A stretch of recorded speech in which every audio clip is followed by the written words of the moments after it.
ನಮಸ್ಕಾರ. ದಿನಾಂಕ 28 ಜನವರಿ 2021 ದಿನ ಗುರುವಾರ. ನಾವಿಂದು ಕನ್ನಡದ ಪ್ರಮುಖ ದಿನಪತ್ರಿಕೆಗಳಲ್ಲಿ ಬಂದಿರತಕ್ಕಂಥ ಪ್ರಮುಖ ಸುದ್ದಿಗಳು, ವರದಿಗಳು, ಅಂಕಣಗಳು ಇವುಗಳ ಬಗ್ಗೆ ಸುದ್ದಿ ವಿಶ್ಲೇಷಣೆ ಮಾಡ್ತಾ ಹೋಗೋಣ. ನಿಮಗೆ ಚರ್ಚೆಗೆ ಸ್ವಾಗತ. ನಾನು ಶ್ರೇಯಾಂಕ ಹೆಸರನಾಡೆ. ಪ್ರಾರಂಭದಲ್ಲಿ ಒಂದು ಮುಂಜಾನೆ ಮಾತು. ಬೇರೆಯವರಿಗೆ ನಮ್ಮನ್ನು ಹೋಲಿಸಿಕೊಳ್ಳುವುದು ನಮಗೆ ನಾವೇ ಮಾಡಿಕೊಂಡ ಅಪಮಾನ. ನಮ್ಮದೇ ವ್ಯಕ್ತಿತ್ವ ರೂಪಿಸಿಕೊಂಡು ಇತರರಿಗೆ ಪ್ರೇರಣೆಯಾಗಲು ಯತ್ನಿಸಬೇಕು. ನಾವು ಯಾವಾಗಲೂ ಅಷ್ಟೇ ಅವ್ರದ್ದು ಚೆನ್ನಾಗಿದೆ, ಅವ್ರ ಹಾಗಿರಬೇಕು, ಮತ್ತೊಬ್ಬರಾಗಿರಬೇಕು ಹೀಗೆ ಭಾವಿಸಿಕೊಳ್ಳುತ್ತಾ ನಾವೇ ಹೆಚ್ಚು ದುಃಖಿತರಾಗ್ತಾ ಹೋಗ್ತೇವೆ. ಆದರೆ ನಾವು ಸಕ್ಸಸ್ಫುಲ್ ಆಗಲಿಕ್ಕೆ ಸಾಧ್ಯ ಇಲ್ಲ. ಪ್ರತಿಯೊಬ್ಬ ವ್ಯಕ್ತಿಯಲ್ಲಿಯೂ ಕೂಡ, ಪ್ರತಿಯೊಂದು ಸಂಗತಿಯಲ್ಲಿಯೂ ಕೂಡ ಒಂದು ಪಾಸಿಟಿವ್ ಇರುತ್ತೆ, ಒಂದು ನೆಗೆಟಿವ್ ಇರುತ್ತೆ. ಪ್ರತಿಯೊಬ್ಬರಲ್ಲಿಯೂ ಕೂಡ ಒಂದು ಸ್ಟ್ರೆಂತ್ ಇರುತ್ತೆ, ವೀಕ್ನೆಸ್ ಇರುತ್ತೆ. ಅವುಗಳನ್ನು ಅರ್ಥ ಮಾಡಿಕೊಂಡು ಅವರ ಬದುಕನ್ನು ಅವರಿಗೆ ಬೇಕಾದಂತೆ ಜೀವಿಸೋದ್ರಲ್ಲಿ ಉತ್ತಮ ಮತ್ತು ಅದರಲ್ಲೇ ಸಕ್ಸಸ್ ಅನ್ನುವಂಥದ್ದಿರುತ್ತದೆ. ಬೇರೆಯವರ ಬದುಕಿನ ಜೊತೆಗೆ ಕಂಪೇರ್ ಮಾಡಿಕೊಂಡು ಕೂತ್ರೆ ಇದರಲ್ಲಿ ದುಃಖ ಮತ್ತು ರಿಗ್ರೆಷನ್ನೇ ಜಾಸ್ತಿ ಇರ್ತಕ್ಕಂಥದ್ದು. ಪ್ರತಿಯೊಬ್ಬರು ಕೂಡ ಯುನೀಕ್ ಆಗಿರ್ತಕ್ಕಂಥದ್ದು. ಆ ಯುನೀಕ್ನೆಸ್ಸನ್ನು ಪ್ರತಿಯೊಬ್ಬರು ಅರ್ಥ ಮಾಡಿಕೊಳ್ಳಬೇಕು. ಆ್ಯಂಡ್ ಹೀಗೆ ಬದುಕೋದ್ರ ಮೂಲಕನೇ ಅವರು ಮತ್ತೊಬ್ಬರಿಗೆ ಪ್ರೇರಣೆ ಆಗಬೇಕು. ಬಿಟ್ಟರೆ ಮತ್ತೊಬ್ಬರ ಜೊತೆಗೆ ಕಾಂಪೀಟ್ ಮಾಡಿಕೊಂಡ್ರೆ ನಮ್ಮ ಜೀವನವು ಕೂಡ ಹಾಳಾಗೋದ್ರಲ್ಲಿ ಸಂಶಯವಿಲ್ಲ ಅನ್ನುವಂಥದ್ದು.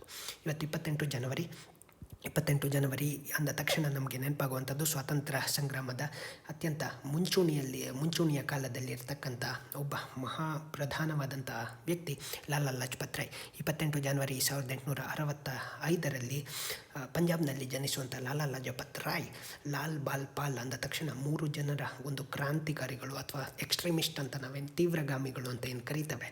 ಈ ತೀವ್ರಗಾಮಿ ನಾಯಕರಲ್ಲಿ ಬಹಳ ಪ್ರಮುಖವಾದವರು ಲಾಲಾ ಲಜಪತ್ ರಾಯ್. ಪಂಜಾಬಿನ ಸಂದರ್ಭದಲ್ಲಿ ನಾವು ಲಾಲಾ ಲಜಪತ್ ರಾಯ್ ಅಂತ ಹೇಳಿದ್ರೆ ಒಂದು ಕಾನೂನು ತಮ್ಮ ಪ್ರೊಫೆಷನ್ ಆಗಿದ್ದಿರಬಹುದು. ಅದಾದ ಮೇಲೆ ಭಾರತದ ಸ್ವಾತಂತ್ರ್ಯ ಸಂಗ್ರಾಮದಲ್ಲಿ ತೊಡಗಿಸಿಕೊಂಡಿದ್ದಾಗಿರ್ಬೋದು. ಧಾರ್ಮಿಕ, ರಾಜಕೀಯ, ಆರ್ಥಿಕ, ಸಾಮಾಜಿಕ ಸುಧಾರಣೆ ಈ ಎಲ್ಲ ಸಂಗತಿಗಳಲ್ಲಿ ಅವರ ಕೊಡುಗೆ ಅಪಾರ. ಮತ್ತು ಕೇವಲ ಆ ಸಮಯದಲ್ಲಿ ಮಾತ್ರ ಅಲ್ಲ, ತಲೆಮಾರುಗಳಿಗೂ ಕೂಡ ಅವರ ಒಂದು ಪ್ರೇರಣೆಯನ್ನು, ಅವರ ಹಾದಿಯನ್ನು ನಡೆಸಿದ್ದು. ಅವರ ಕಾರಣದಿಂದಲೇ ಚಂದ್ರಶೇಖರ್ ಆಜಾದ್, ಭಗತ್ ಸಿಂಗ್ ಈ ಥರದ ಒಂದು ಕ್ರಾಂತಿಕಾರಿಗಳು ಹುಟ್ಟುಕೊಳ್ಳಿಕ್ಕೆ ಸಾಧ್ಯ ಆಗಿತ್ತು. ನಮಗೆಲ್ಲ ಗೊತ್ತಾಗಬೇಕು, ಲಾಲಾ ಲಜಪತ್ ರಾಯ್ ಅಂದ ತಕ್ಷಣ ಪಂಜಾಬ್ ಕೇಸರಿ ಅಂತ ಕರಿತೇವೆ. ಕೇವಲ ಒಂದು ಪಂಜಾಬಿ ಆಥರ್ ಅನ್ನುವಂಥ ಕಾರಣಕ್ಕೆ ಮಾತ್ರ ಅಲ್ಲ, ಆ ಥರ ಅವರವರ ಒಂದೊಂದು ವಿಚಾರಧಾರೆಗಳು ಇಂದಿಗೂ ಕೂಡ ಅಷ್ಟೇ ಪ್ರಸ್ತುತವಾಗಿ ನಿಲ್ಲುತ್ತವೆ ಅಂತ ಹೇಳಿದರೆ ಅವರು ಕಂಡುಕೊಂಡ ಕಾಣಿಕೆ ಮತ್ತು ಅವರ ಒಂದು ಆದರ್ಶ ವ್ಯಕ್ತಿತ್ವ ಅನ್ನುವಂಥದ್ದು ಬಹಳ ಪ್ರಮುಖವಾಗಿರಬೇಕು ಅಂತ. ಎರಡನೇದು, ಇಲ್ಲಿ ಆರ್ಥಿಕ ನೆಲೆಗಟ್ಟಿನಲ್ಲಿ ನಾವು ಹೇಳೋದಾದರೆ ಒಂದು ಕಡೆ ಪಂಜಾಬ್ ನ್ಯಾಷನಲ್ ಬ್ಯಾಂಕನ್ನು ಎಸ್ಟಾಬ್ಲಿಷ್ ಮಾಡಿದ್ದು, ಇನ್ನೊಂದು ಕಡೆ ಲಕ್ಷ್ಮಿ ಇನ್ಶೂರೆನ್ಸ್ ಕಂಪನಿಯನ್ನು ಎಸ್ಟಾಬ್ಲಿಷ್ ಮಾಡಿದ್ದು. ಎರಡನೇದಾಗಿ ನಮಗೆ ಲಾಲಾ ಲಜಪತ್ ರಾಯ್ ಅಂದ ತಕ್ಷಣ ಅವರು ಆರ್ಯ ಸಮಾಜ, ದಯಾನಂದ ಸರಸ್ವತಿ ಅವರ ಪ್ರೇರಣೆಗೊಳಗಾಗಿದ್ದು, ಆರ್ಯ ಸಮಾಜದಲ್ಲಿ ನಿಷ್ಠೆ ಹೊಂದಿದ್ದ ಕಾರಣದಿಂದ ಆರ್ಯ ಗೆಜೆಟ್ ವಿದ್ಯಾರ್ಥಿ ಆಗಿದ್ದ ಸಂದರ್ಭದಲ್ಲಿ ಆರ್ಯ ಗೆಜೆಟ್ನ ಸಂಪಾದಕರು ಕೂಡ ಆಗಿದ್ದರು. ಆ್ಯಂಡ್ ಅದಾದ ಮೇಲೆ ಇಂಡಿಯನ್ ನ್ಯಾಷನಲ್ ಕಾಂಗ್ರೆಸ್ಸನ್ನು ಜಾಯ್ನ್ ಆಗ್ತಾರೆ. ಎಕ್ಸ್ಟ್ರೀಮಿಸ್ಟ್ ಫ್ಯಾಕ್ಷನ್ನಲ್ಲಿ ಅವರು ಗುರುತಿಸಿಕೊಳ್ತಾರೆ. ಸ್ವದೇಶಿ ಚಳುವಳಿ ಬಹಳ ಪ್ರಮುಖವಾಗಿ 1905 ಲಾರ್ಡ್ ಕರ್ಜನ್ ಯಾವಾಗ ಬಂಗಾಳವನ್ನು ವಿಭಜನೆ ಮಾಡ್ತಾರೆ, ದೆನ್ ಇವರು ಒಂದೊಂದು ಎಕ್ಸ್ಟ್ರೀಮಿಸ್ಟ್ ಫ್ಯಾಕ್ಷನ್ಗಳು ಇಡೀ ಒಂದು ಮೂಮೆಂಟನ್ನು ರಾಷ್ಟ್ರಾದ್ಯಂತ ನಡೆಸಬೇಕು, ಸ್ವದೇಶಿ ಆಂದೋಲನ ವಂಗಭಂಗವನ್ನು ರಾಷ್ಟ್ರಾದ್ಯಂತ ಮಾಡಬೇಕು ಅಂಥೇಳಿ ಅದರ ಒಂದು ಹಿನ್ನೆಲೆಯಲ್ಲಿ ಸಾಕಷ್ಟು ಒಂದು ಶ್ರಮ ವಹಿಸ್ತಾರೆ. ದೇಶಾದ್ಯಂತ ಸಂಘಟನೆ ಮಾಡ್ತಾರೆ. ಇಂಡಿಯನ್ ನ್ಯಾಷನಲ್ ಕಾಂಗ್ರೆಸ್ ಅದಾಗಲೇ ಮಂದಗತಿಗಳ ಕೈಯಲ್ಲಿದ್ದದ್ದು, ಹಿರಿಯರೇ ತುಂಬಿಕೊಂಡದ್ದು, ಪಿಟಿಷನ್ಗಳು ಅಥವಾ ಬ್ರಿಟಿಷರಿಗೆ ಕೋರಿಕೆಯನ್ನು ಸಲ್ಲಿಸಿಕೊಂಡೇ ಒಂದೊಂದು ಕಾರ್ಯವಿಧಾನವನ್ನು ಪಾಲಿಸಿಕೊಂಡು ಬಂದಿದ್ದಂಥ ಕಾಂಗ್ರೆಸ್ಸಿಗೆ ಪರ್ಯಾಯವಾಗಿ ಅಥವಾ ಮಾಡರೇಟ್ಸ್ ಮಂದಗಾಮಿಗಳಿಗೆ ಪರ್ಯಾಯವಾಗಿ ತೀವ್ರಗಾಮಿ ಆಲೋಚನೆಯನ್ನು ಮೊದಲ ಬಾರಿಗೆ ಮುಂದಿಡ್ತಾರೆ. ಆ್ಯಂಡ್ ಹೀಗೆ ಮುಂದಿಡುವಂಥ ಸಂದರ್ಭದಲ್ಲಿಯೇ ಕಾಂಗ್ರೆಸ್ ವಿಭಜನೆಗೆ ಕಾರಣ ಆಗುತ್ತದೆ. ಇದರ ಒಂದು ವಿಭಜನೆಯನ್ನು ಸದ್ಬಳಕೆ ಮಾಡಿಕೊಂಡಂಥ ಬ್ರಿಟಿಷರು ಒಂದು ಕಡೆ ಕ್ಯಾರೆಟ್ ಪಾಲಿಸಿಯನ್ನು ಅಳವಡಿಸ್ಕೊಳ್ತಾರೆ ಮಾಡರೇಟ್ಗಳನ್ನು ಅಪೀಸ್ ಮಾಡಲಿಕ್ಕೆ, ಇನ್ನೊಂದು ಕಡೆ ಸ್ಟಿಕ್ ಪಾಲಿಸಿಯನ್ನು ಬಳಸ್ಕೊಂಡು ಎಕ್ಸ್ಟ್ರೀಮಿಸ್ಟ್ಗಳನ್ನು ಕರ್ಬು ಮಾಡಲಿಕ್ಕೆ, ಅವರ ಮೇಲೆ ಪನಿಷ್ ಮಾಡುವಂಥ ಪ್ರಯತ್ನ ಮಾಡ್ತಾರೆ.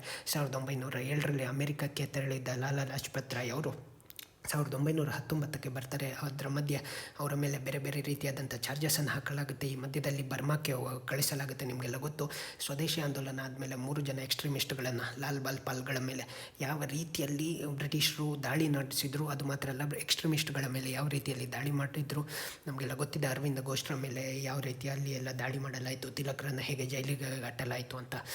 ಈ ಒಂದು ಲಾಲ್ ಬಾಲ್ ಪಾಲ್ ಅನ್ನುವಂಥ combination it is a wonderful ಒಂದು ಆಸ್ಪೆಕ್ಟು ಕಾಂಗ್ರೆಸ್ನ ರಿವೈವಲ್ ಮತ್ತು ಯೂತ್ ಜನ್ರೇಷನ್ ಅಂತ ನಾವೇನು ಕರಿತೇವೆ, ಯುವ ಜನ್ರೇಷನಿಗೆ ಅದೊಂದು ರೀತಿ ಇನ್ಸ್ಪೈರ್ ಆಗಿ ಕನೆಕ್ಟ್ ಆಗಲಿಕ್ಕೆ ಒಂದು ಕಡೆ ಹಳೆಯ ಮಾಸಸ್ಗಳು ಈ ಇಂಡಿಯನ್ ನ್ಯಾಷನಲ್ ಕಾಂಗ್ರೆಸ್ನ ಜೊತೆಗೆ ಇದ್ದಿರಬಹುದು. ಅಟ್ ದ ಸೇಮ್ ಟೈಮ್ ಈ ಒಂದು ನಾನ್ ಕಾಪ್ರೇಷನ್ ಮೂಮೆಂಟ್ ಆಗಿರ್ಬೋದು, ಬೇರೆ ಬೇರೆ ಸಂದರ್ಭದಲ್ಲಿ ಕಾಂಗ್ರೆಸ್ಸಿನ ಜೊತೆಗೆ ಭ್ರಮನಿರಸನ ಆಗಿದ್ದಂಥ ಯೂತ್ಸ್ಗಳಿಗೆ ಒಂದು ಹೊಸ ಇನರ್ಷಿಯಾ, ಯೂತ್ ಪವರನ್ನು ಎಕ್ಸ್ಟ್ರೀಮಿಸ್ಟ್ ತೀವ್ರಗಾಮಿ ಮಾದರಿಯಲ್ಲಿ ಕೇವಲ ನಾವು ಪಿಟಿಷನ್ ಹೋಗ್ತೇವೆ ಅಥವಾ ಅಸೆಂಬ್ಲಿಗಳನ್ನು ಪ್ರವೇಶ ಮಾಡ್ತೇವೆ, ಪಿಕೆಟಿಂಗ್ ಮಾಡ್ತೇವೆ, ಇದನ್ನು ಮಾಡೋದ್ರಿಂದ ಏನೂ ಆಗಲ್ಲ.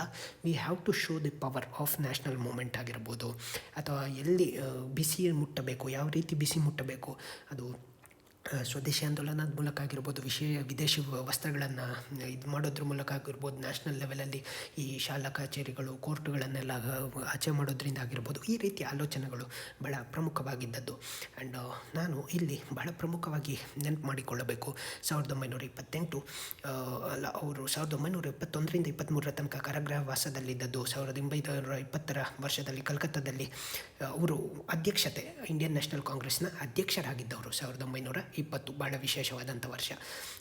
ಅದಾಗಲೇ ಖಿಲಾಫತ್ತಾಗಿತ್ತು. ಆ ನಂತರದಲ್ಲಿ ನಾನ್ ಕಾಪ್ರೇಷನ್ನು, ಇದರ ಜೊತೆಗೆ ಕಲ್ಕತ್ತಾ ಅಧಿವೇಶನದ ಅಧ್ಯಕ್ಷತೆಯನ್ನು ಅವರು ವಹಿಸಿದ್ದು. ಆ್ಯಂಡ್ 1924ರಲ್ಲಿ ಟ್ರಿಬ್ಯೂನ್ ಪತ್ರಿಕೆಯಲ್ಲಿ ಸಿಖ್ ಮುಸ್ಲಿಂ ಜನಸಂಖ್ಯೆಯನ್ನು ಆಧರಿಸಿ ಪಂಜಾಬನ್ನು ಪೂರ್ವ ಮತ್ತು ಪಶ್ಚಿಮ ಪಂಜಾಬುಗಳಾಗಿ ವಿಂಗಡಿಸಬೇಕು. ಈ was the person who shed ಒಂದು ಧಾರ್ಮಿಕ ಆಧಾರದಲ್ಲಿ ದೇಶ ವಿಭಜನೆ ಆಗಬೇಕು ಅಂತ. ಆ ಸಂದರ್ಭದಲ್ಲಿ ಸಾಕಷ್ಟು ಟೀಕೆಗೆ ಗುರಿಯಾಗಿದ್ದರೂ ಕೂಡ ಬಹುಶಃ ಭವಿಷ್ಯದ ಕಾಣಿಕೆಯನ್ನು ಅವರು ಖಿಲಾಫತ್ ನಂತರದ ಚಿತ್ರಣ ಮತ್ತು ರ್ಯಾಡಿಕಲೈಸೇಷನ್ ಮತ್ತು ಆ ಹೊತ್ತಿಗೆ ನಡೀತಾ ಇದ್ದಂಥ ಒಂದೊಂದು ಧಾರ್ಮಿಕ ಮೂಲಭೂತವಾದವನ್ನು ಗಮನಿಸಿ ಈ ರೀತಿಯ ಮಾತುಗಳನ್ನು ಹೇಳಿರ್ಬೋದು. Lala Lajpat Rai was the member of Hindu Mahasabha. And ಅವರ ತಾಯಿ ಹೆಸರಿನಲ್ಲಿ ಟ್ಯೂಬರ್ಕ್ಯುಲೋಸಿಸ್ ಆಸ್ಪತ್ರೆ, ಕ್ಷಯರೋಗದ ಆಸ್ಪತ್ರೆಯನ್ನು ನಿರ್ಮಾಣ ಮಾಡ್ತಾರೆ, ಗುಲಾಬ್ ದೇವಿ ಚೆಸ್ಟ್ ಹಾಸ್ಪಿಟ್ಲು. ಇಲ್ಲಿ ಪ್ರಮುಖವಾಗಿ ಹೇಳಬೇಕಾಗಿರುವಂಥದ್ದು 1928. ನಮಗೆಲ್ಲ ಗೊತ್ತು 1919ರಲ್ಲಿ ಮಾಂಟ್ಫೋರ್ಡ್ ರಿಫಾರ್ಮ್ ಆಗುತ್ತೆ, ಮಾಂಟೆಗೊ ಚೆಮ್ಸ್ಫೋರ್ಡ್ ರಿಫಾರ್ಮ್ಸ್. ಆ ರಿಫಾರ್ಮ್ಸ್ನ ಮೂಲಕ 1928ರಲ್ಲಿ ಒಂದು ಸ್ಟ್ಯಾಚ್ಯೂಟರಿ ಕಮಿಷನನ್ನು ಬ್ರಿಟಿಷ್ ಗೌರ್ಮೆಂಟ್ ಫಾರ್ಮ್ ಮಾಡುತ್ತೆ. ಅದರ ಪ್ರಕಾರ ಮಾಂಟ್ಫೋರ್ಡ್ ರಿಫಾರ್ಮ್ಸು ಹೇಗೆ ಇದು ವರ್ಕ್ ಆಗ್ತಾ ಇದೆ, ಏನಿದರ ಮಿತಿಗಳು, ಏನಿದರ ಸಾಧ್ಯತೆಗಳು ಅಂತ ಹೇಳಿ ಸೈಮನ್ ನೇತೃತ್ವದಲ್ಲಿ ಒಂದು ಕಮಿಟಿ ಫಾರ್ಮ್ ಆಗುತ್ತೆ. ಅದರಲ್ಲಿ ಭಾರತೀಯರು ಒಬ್ಬರು ಇಲ್ಲ ಅನ್ನುವಂಥ ಕಾರಣಕ್ಕೋಸ್ಕರ ಗೋ ಬ್ಯಾಕ್ ಸೈಮನ್ ಅನ್ನುವಂಥದ್ದು, ಸೈಮನ್ ಹಿಂದಕ್ಕೆ ಹೋಗು ಅನ್ನುವಂಥ ಒಂದು ಆಂದೋಲನ ಭಾರತದಾದ್ಯಂತ ಆಗುವಂಥದ್ದು. ಸೈಮನ್ ಹೋದಲ್ಲಿ ಎಲ್ಲ ಈ ಗಲಾಟೆ ಆಗುತ್ತೆ. ಆ್ಯಂಡ್ ಮೋಸ್ಟ್ ಇಂಪಾರ್ಟೆಂಟ್ಲಿ ಪಂಜಾಬ್ನಲ್ಲಿಯೂ ಕೂಡ ಇದು ಆಗ್ತಾ ಇರುವಾಗ ಮುನ್ನೆಲೆಯಲ್ಲಿ ನಿಂತು ಲಾಲಾ ಲಜಪತ್ ರಾಯ್ ವಿರೋಧಿಸ್ತಾ ಇರ್ತಾರೆ ಗೋ ಬ್ಯಾಕ್ ಸೈಮನ್ ಅಂಥೇಳಿ. ಅದೇ ಹೊತ್ತಿಗೆ ಬಹುಶಃ ಆ ಹೊತ್ತಿನ ಸ್ಕಾಟ್ ಅನ್ನುವಂಥ ಒಬ್ಬ ಪಿಟಿ ಪೊಲೀಸ್ ಆಫೀಸರ್ ಇವರ ಮೇಲೆ ಲಾಠಿ ಚಾರ್ಜ್ ಮಾಡ್ತಾರೆ. ಈ ಲಾಠಿ ಚಾರ್ಜ್ನಲ್ಲಿ ತೀವ್ರವಾಗಿ ಘಾಸಿಗೊಂಡಂಥ ಲಾಲಾ ಲಜಪತ್ ರಾಯ್ ಇದೇ ಕಾರಣದಿಂದ ಕೊನೆಯ ಉಸಿರನ್ನು ಎಳಿತಾರೆ 17 ನವೆಂಬರ್ 1928ರಲ್ಲಿ. ಬಹುಶಃ ಆ ಸಂದರ್ಭದಲ್ಲಿ ಲಾಲಾ ಲಜಪತ್ ರಾಯ್ ಒಂದು ಮಾತನ್ನು ಹೇಳಿದರು, ನೀವಿವತ್ತು ನಂಗೆ ಲಾಠಿ ಏಟು ಹೊಡಿತಾ ಇದ್ದೀರಿ, ಆದರೆ ನೆನಪಿರಲಿ ಇದು ನಿಮ್ಮ ಕಾಫಿನ್ಗಳ ಮೇಲೆ ಹೊಡೆದುಕೊಳ್ಳುತ್ತಿರುವ ಕೊನೆ ನೇಲ್ಸು, ನಿಮ್ಮ ಶವಪೆಟ್ಟಿಗೆ ಮೇಲೆ ಹೊಡೆದುಕೊಳ್ಳುತ್ತಿರುವ ಕೊನೆಯ ಮೊಳೆಗಳು ಅಂಥೇಳಿ. ಬಹುಶಃ ಮುಂದೆ ಅದೊಂದು ರೀತಿಯ ಭಗತ್ ಸಿಂಗ್, ರಾಜ್ಗುರು, ಸುಖ್ದೇವ್ ಸೇರಿದಂತೆ ಚಂದ್ರಶೇಖರ್ ಆಜಾದ್ ಸೇರಿದಂತೆ ಅನೇಕರ ಒಂದು ಇನ್ಸ್ಪಿರೇಷನ್ ಕಾರಣ ಆಯಿತು. ಅವರು ರೆವಲ್ಯೂಷನರಿಯಾಗಿ ಈ ಬ್ರಿಟಿಷ್ ಆಫೀಸರ್ಗಳ ಮೇಲೆ ಸೇಡು ತೀರಿಸಿಕೊಳ್ಳಿಕ್ಕೆ ಒಂದು ಪ್ರೇರಣೆ ಆಯಿತು. ಈ ಒಂದು ಹಿಂದೂಸ್ತಾನ್ ಸೋಷಲಿಸ್ಟ್ ರಿಪಬ್ಲಿಕನ್ ಆರ್ಮಿಯ ಸೃಷ್ಟಿಗೂ ಕೂಡ ಅವರ ಒಂದು ಬದುಕು, ಬರಹ ಮತ್ತು ಅವರ ಒಂದು ಆದರ್ಶ, ಅವರು ಮುಂದಿನ ತಲೆಮಾರಿಗೆ ನೀಡಿದಂತಹ ಮಾತುಗಳು ಅಥವಾ ಆ ಒಂದೊಂದು ಬದುಕಿಂದ ಪ್ರೇರಣೆಗೊಂಡಂಥ ಮುಂದಿನ ತಲೆಮಾರು ಈ ನೆಲೆಯಲ್ಲಿ ಸಾಗಲಿಕ್ಕೆ ಕಾರಣ ಆಗಿದ್ದು.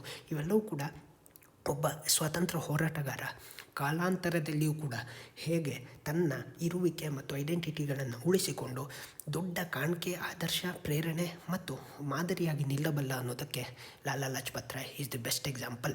ತಿಲಕ್, ಬಿಪಿನ್ ಚಂದ್ರಪಾಲ್, ಈ 3 ಜನರ ಕಾಂಬಿನೇಷನ್, ಟ್ರಿನಿಟಿ ಅಂತ ನಾವೇನು ಕರಿತಾ ಇದ್ವಿ, that had done a wonderful thing. And ನಮಗೆಲ್ಲ ಗೊತ್ತು ಭಗತ್ ಸಿಂಗು ಇವರೆಲ್ಲ ಸೇರಿಕೊಂಡ ಆಮೇಲೆ ಹೇಗೆ ಆ ಸ್ಕಾಟನ್ನು they took revenge against this brutal killing. ಹುತಾತ್ಮರಾದಂಥ ಒಂದು ಬ್ರಿಟಿಷರ ಲಾಠಿ ಏಟಿಗೆ ಪೆಟ್ಟು ಬಿದ್ದು ಹುತಾತ್ಮರಾದಂಥ ಲಾಲಾ ಲಜಪತ್ ರಾಯ್ ನಮಗೆ ಇವತ್ತಿಗೂ ಕೂಡ ಪ್ರೇರಣೆ. ಅವರನ್ನು ಸದಾಕಾಲ ಸ್ಮರಿಸಬೇಕು ಮತ್ತು ಅವರ ಪ್ರಾಣತ್ಯಾಗ ಅಂದರೆ ಅಂಥವ್ರ ಅನೇಕರ ಪ್ರಾಣತ್ಯಾಗದ ಕಾರಣದಿಂದ, ಅವರು ಹುತಾತ್ಮರಾದಂಥ ಕಾರಣದಿಂದಲೇ ನಮಗೆ ಅತ್ಯಂತ ವ್ಯಾಲ್ಯೂಯಬಲ್ ಸ್ವಾತಂತ್ರ್ಯ ಸಿಕ್ಕಿದೆ. ಅದನ್ನು ನಾವು ಟೇಕನ್ ಫಾರ್ ಗ್ರಾಂಟೆಡ್ ಆಗಿ ಮಾಡದೆ ಆ ಒಂದು ವ್ಯಾಲ್ಯೂಸನ್ನು, ನೋಬಲ್ ವ್ಯಾಲ್ಯೂಸನ್ನು ಮತ್ತು ಭಾರತದ ಒಂದು ಶ್ರೇಷ್ಠತೆಯನ್ನು, ಭಾರತದ ಅನಂತ ಸಾಧ್ಯತೆಗಳನ್ನು ಮತ್ತೊಂದು ಹಂತಕ್ಕೆ ವಿಸ್ತರಿಸುವಂಥ ಕೆಲಸವನ್ನು ನಾವು ಸದಾಕಾಲ ಮಾಡಬೇಕು.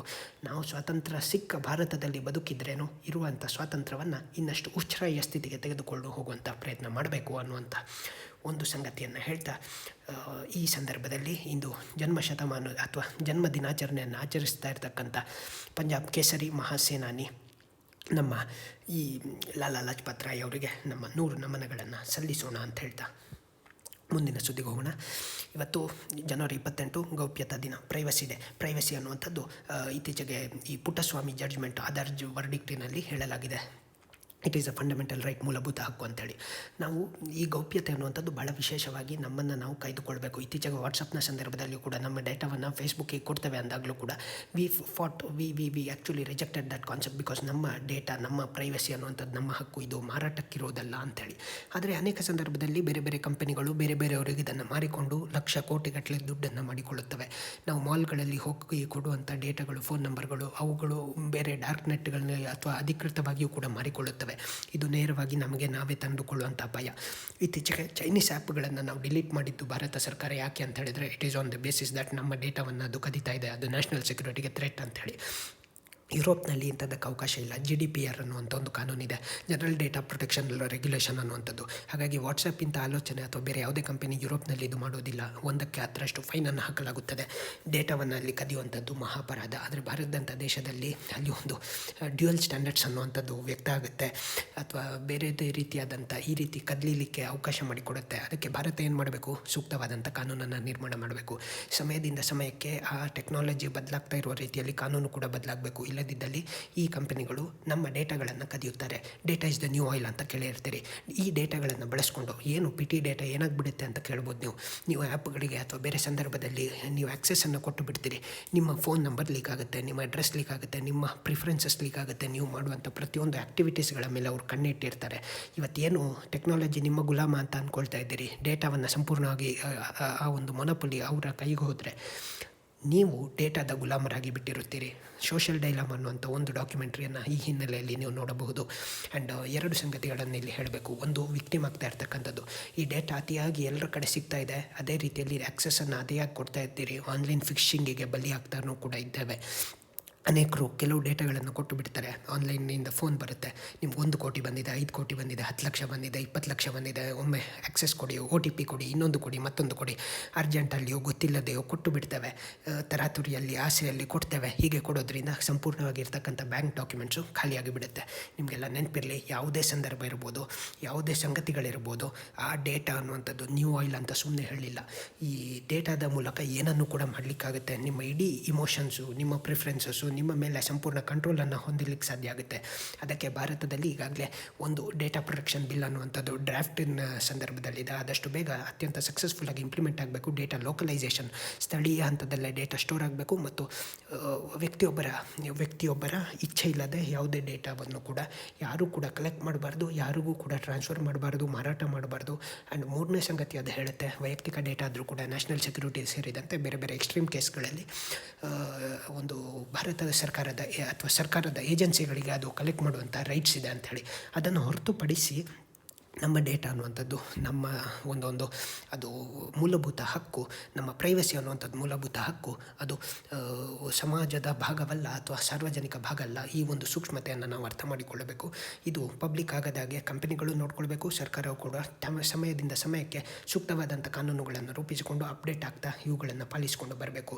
ಇಲ್ಲದಿದ್ದರೆ ಫಿಶಿಂಗು ಇನ್ನೊಂದು ಮತ್ತು ಫಿಶಿಂಗ್ ಅನ್ನುವಂಥದ್ದು ಮತ್ತಷ್ಟು ಜಾಸ್ತಿ ಆಗುತ್ತೆ. ಕಳ್ಳತನ ಅನ್ನುವಂಥದ್ದು ಜಾಸ್ತಿ ಆಗುತ್ತೆ.